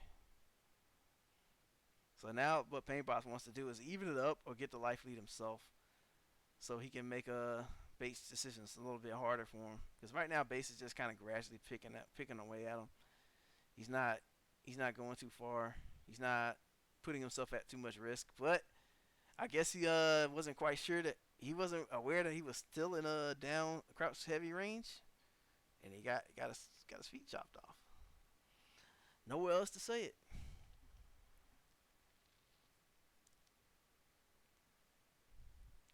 So back to the poking game. Bates is a little more conservative this time, not playing too much in Tam Tam's mid range. It's playing more closely where he can hit the deflect. But Painbot's not being overly predictable with his own pokes. You see him putting out the deflect, probably looking for the Genjiro's crouch heavy. Very fast with punishing button, but he will get disarmed if deflected. Alright, Bates still searching for that jump in. So he's trying to keep Painbot's focus on the air enough so that he can play the ground game a little bit more. You kind of see it paying off. The fact that Bates is just not mindlessly running in is forcing Painbot to be definitely varied in his patterns and approach. But that crouch heavy is doing work. It has a very long range and it's a low, so it's perfect for people who are trying to walk in and out of your range. And instead of SSM, he's going for the run-up weapon flip. I guess he didn't want to risk it from that far out. That it was a jab. Oh, very smart by Bates. Rekka's under there, and then still has enough time to get the DP. Painbot took his own weapon off the screen. I was looking for that stance break, and then Bates was too busy in the air. He's like, you know what, I'm not going to bother with this. You're going to have to try to take this help yourself. With your no weapon, having self. Alright. So crouch heavy sweep, start things off. Again, Bates is not one to get discouraged, even though you can see him get flustered. He still tries to run his game plan as best he can.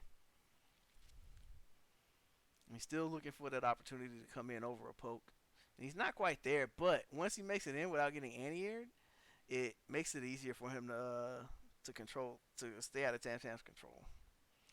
But in any case, Painbot pushes him back out through gradual action.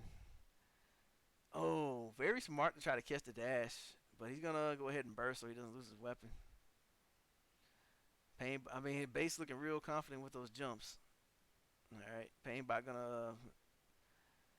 Oh no, Painbot doesn't do his own Eason. It may not have killed. I don't know. But in any case, Bates lets go of the block button.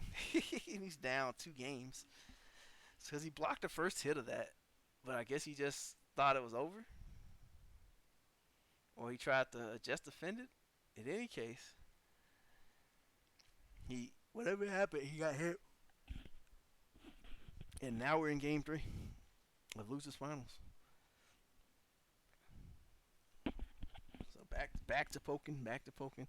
Base is just looking like he doesn't have any answer to this. But luckily, he has a lot of leeway to take some risk because Painbot's punishment. I mean, because Tam Tam's not Painbot's, but Tam Tam's punishment game is generally weak on damage. Like it's very accessible and consistent. It's just not for the most part. He's just not gonna nuke you if he's not sitting on weapon flip or gets an SSM opportunity. All right, so that crouch heavy is proven to be the bane of base existence, and base is trying to jump in, but it's just like Painbot won't give him the rhythm to do it. And goes ahead and does an instant overhead off of the crouch kicks. Bates is looking pretty dire over here. Oh, tried to 2C it on his own, but again, you should know better as a person who plays Tam Tam much not to jump at him when he's in rage. Because the trade is almost never in your favor if you're not going to kill him. Alright, punish on the running heavy.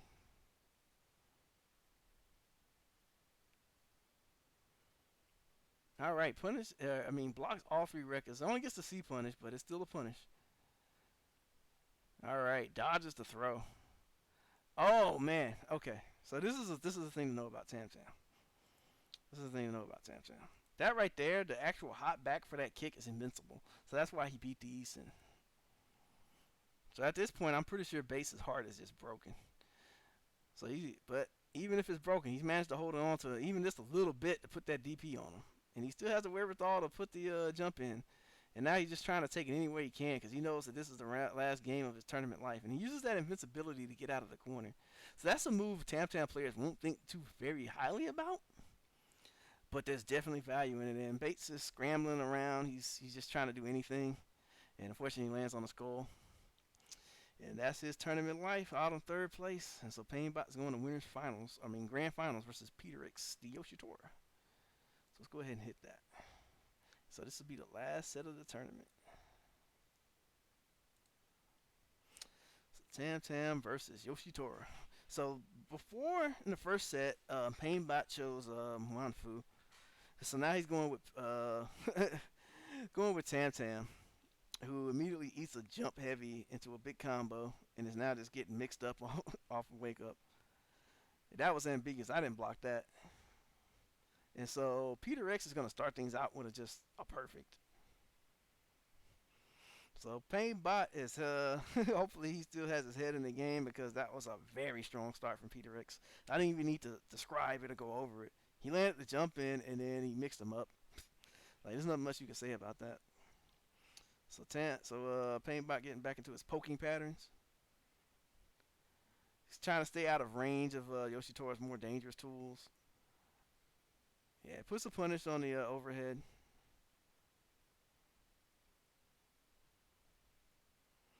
And now he's just trading. So now we're seeing a reverse of the last round. Even though it wasn't a perfect, you just saw Tam Tam win it through straight control. And you just see Peter X is just very, very anxious to get in on Tam Tam. And there's that dead spot in Tam Tam's normals. Like if his far range normals come out and you get close to him, there's no hitbox like right there on Tam Tam himself. It's at the tip of his sword. Alright, so he goes ahead and so he went ahead and tried to burst so he didn't get weapon flipped, and he tried to force the Eason, expecting a backdash or something, and he got a conversion in the weapon flip. So for the first game, even though the first round was a wash, once he actually Painbot was able to establish mid-range control, it became kind of easy for him. So Peter X is kind of relying a lot on momentum because it doesn't seem like he has much of a game plan versus Tam Tam so far. So we'll see what he has in the second game. So looking for a deflect. So he knows what Tam Tam is vulnerable to. So he's not completely ignorant. All right, and he puts the punishes on the rising jump heavies. And then there's a weak punish from Tam Tam. He should get a C there. Oh, so if he actually did the medium version, he probably would have hit him. But I think he might have been expecting something else.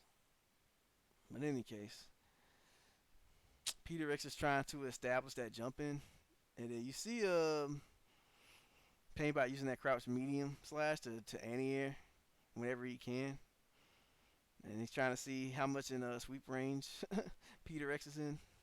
Peter X is actually doing a good job of staying out of that range. As I say, as he gets hit. Um, but he's still like, even though he's winning, he still feels like he's playing the Tam Tam's pace rather than trying to control Tam Tam with his life lead. But in any case, he does the auto guard move and manages to get the last bit of manages to make him block for the chip kill. All right, so air to air. So again, Painbot just poking. I mean, what can you say? Poking, poking, poking. And but you see, Peter X is not going to the jump as much as he used to. Like you see it still there, and I say that, and he jumps 2 times in a row. So proving me wrong. So he's definitely still trying to go over those pokes. But I guess right there, he's just trying to blow through something and get momentum started, or he's panicking or something. But Painbot is aware and punishing now. So back to these pokes, the medium slashes, the light slashes. Tam Tam's best friends, putting a little small punish on the deflect. And he's basically just doing what the typical mid-range character does, which is try to put as much damage on you as he can, he or she can, as you try to run in. And then by the time you get in, you don't have the health to run too much risky stuff. And do not jump at Rage Tam Tam. But luckily, he had the luckily he had the jump light slash ready, but it didn't matter because he tried to go for a throw in rage, which is the typical response that most people do. And Painbot was ready for the dodge, so he just hits him with the close medium into weapon flip, and he's up 2-0. So this is looking much different from the Wanfu set.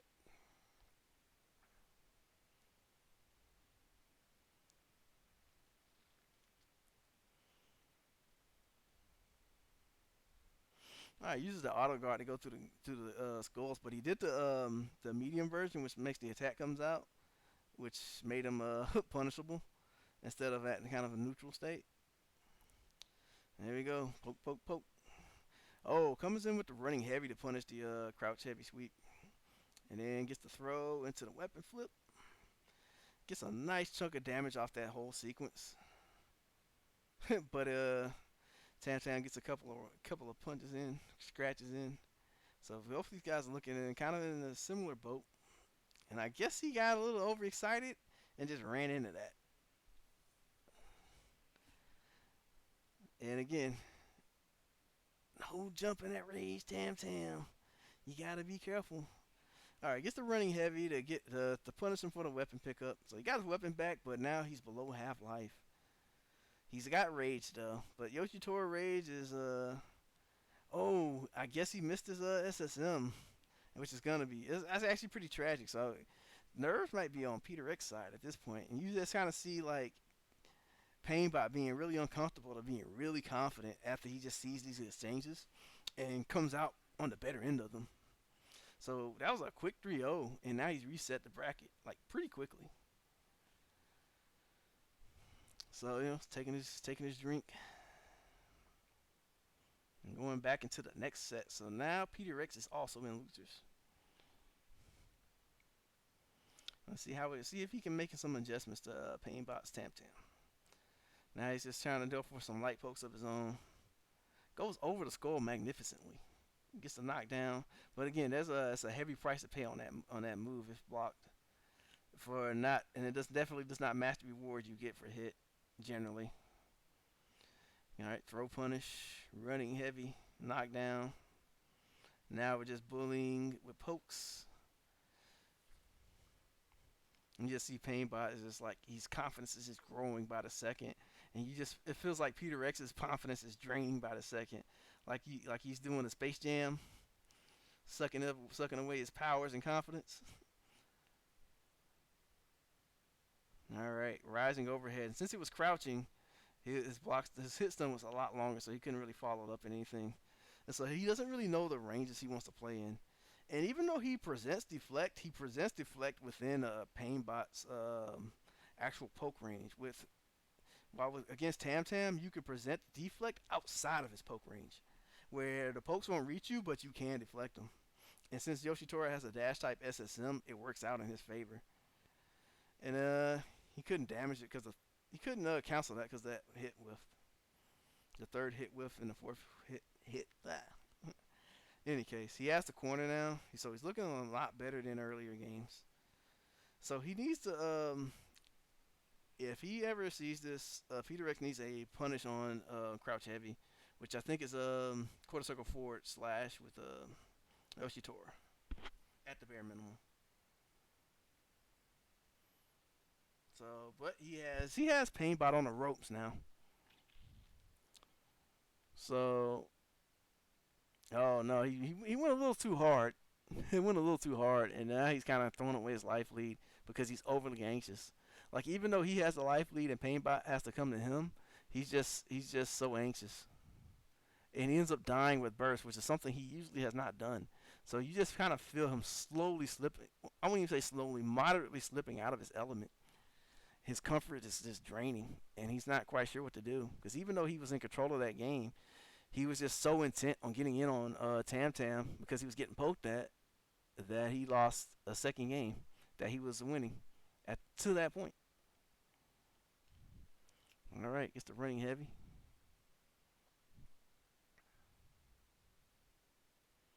And using that crouch medium slash for anti-air. And again, like you just see Peter X, he's just swinging for the fences. Like it's not a lot of pretty ways you can put this. You can just kind of see there's a desperation in his game plan that wasn't there before versus Bates in the earlier set versus Painbot. Like you don't see he doesn't really seem to know where he wants to be with spacing wise. He doesn't seem confident in his jump heavies, and you just kind of just see Painbot ripping him apart. Now that he's seen the hesitation and the lack of knowledge, but he's not out of it yet. You see him still challenging with the jump ins, still trying to get in. So he's not completely checked out. He's trying to do anything he can to run this back. And then with Painbot missing throw combos, it gives him an opportunity even more so. And finally gets that auto guard hit. Painbot with the backdash back in the corner, trying to reset the spacing and gradually pushing himself back in the corner. And now we're basically at mid-screen again. And he basically lost nothing for that. All right, bursting for the weapon flip. He runs into some pokes immediately. Painbot is just on point with the crouching medium slash. And again, he's just so desperate just to force a round to happen that he just did the E-Sin right away. And he's just trying to get on the board, and I think that's what he's trying to do to calm himself down, but none of it's working. So I think it's just getting worse. And so now you got 2 games into the reset, and now this is game 3. So he's had 5 games. He's lost 5 games straight. So Peter X has had to come up with something. And I feel like he's just coming up on empty. But in any case, he lands the jump C. Unfortunately, no follow up. But he's starting to see the power of that jump C. So maybe he'll turn this around. But again, Painbot not being deterred from his pokes. He now realizes that his opponent is having a really difficult time getting around his pokes. And then he freezes up. And when he sees the freeze up, he just goes up and throws. And then he waits for the DP because his opponent just wants something. He just wants it to stop. Like you can just see the desperation on him. And it's unfortunate because he was playing fairly well up until this set. And the first game went pretty well for him. I feel like he still had opportunities to do good things, to fight Painbot back, but I think his mental state just kind of crumbled because he made it all the way to grand finals. He lost like 3 games straight, and now he's looking at 5 games straight, and he's just hitting the DP. So yeah, he's gonna definitely have to increase his knowledge of Tam Tam, because right now he is struggling quite a bit. Now he has low health. And now he doesn't have too much to tank for the burst. But then again, Tam Tam's not gonna commit to too much. But again, he just does the rage Tsubaki on block. I think it's Tsubaki. But anyways, the rage pink blossoms on block. Oh, that's Sakura. the raid soccer on block and it just dies. Like he's just trying to do anything. But this is a good tournament set. You saw Painbot recover and bounce back from his tragic Wanfu set. You saw a lot of interesting things. So hopefully these guys continue to grow and get better. Uh, until the next tournament in the Southeast final round. Hopefully I can commentate that and give you some analysis in real time. But again, thanks to Team Spooky, NYC Furby for giving me the permission for this. So if you were paying attention to the bottom of the screen, please follow twitch.tv Team Spooky. That's 2 zeros. And you follow the Twitch and YouTube chat. YouTube link information I will put in the description. So thanks again for listening. If you held in for 2 hours, if not, that's cool too. Take it easy.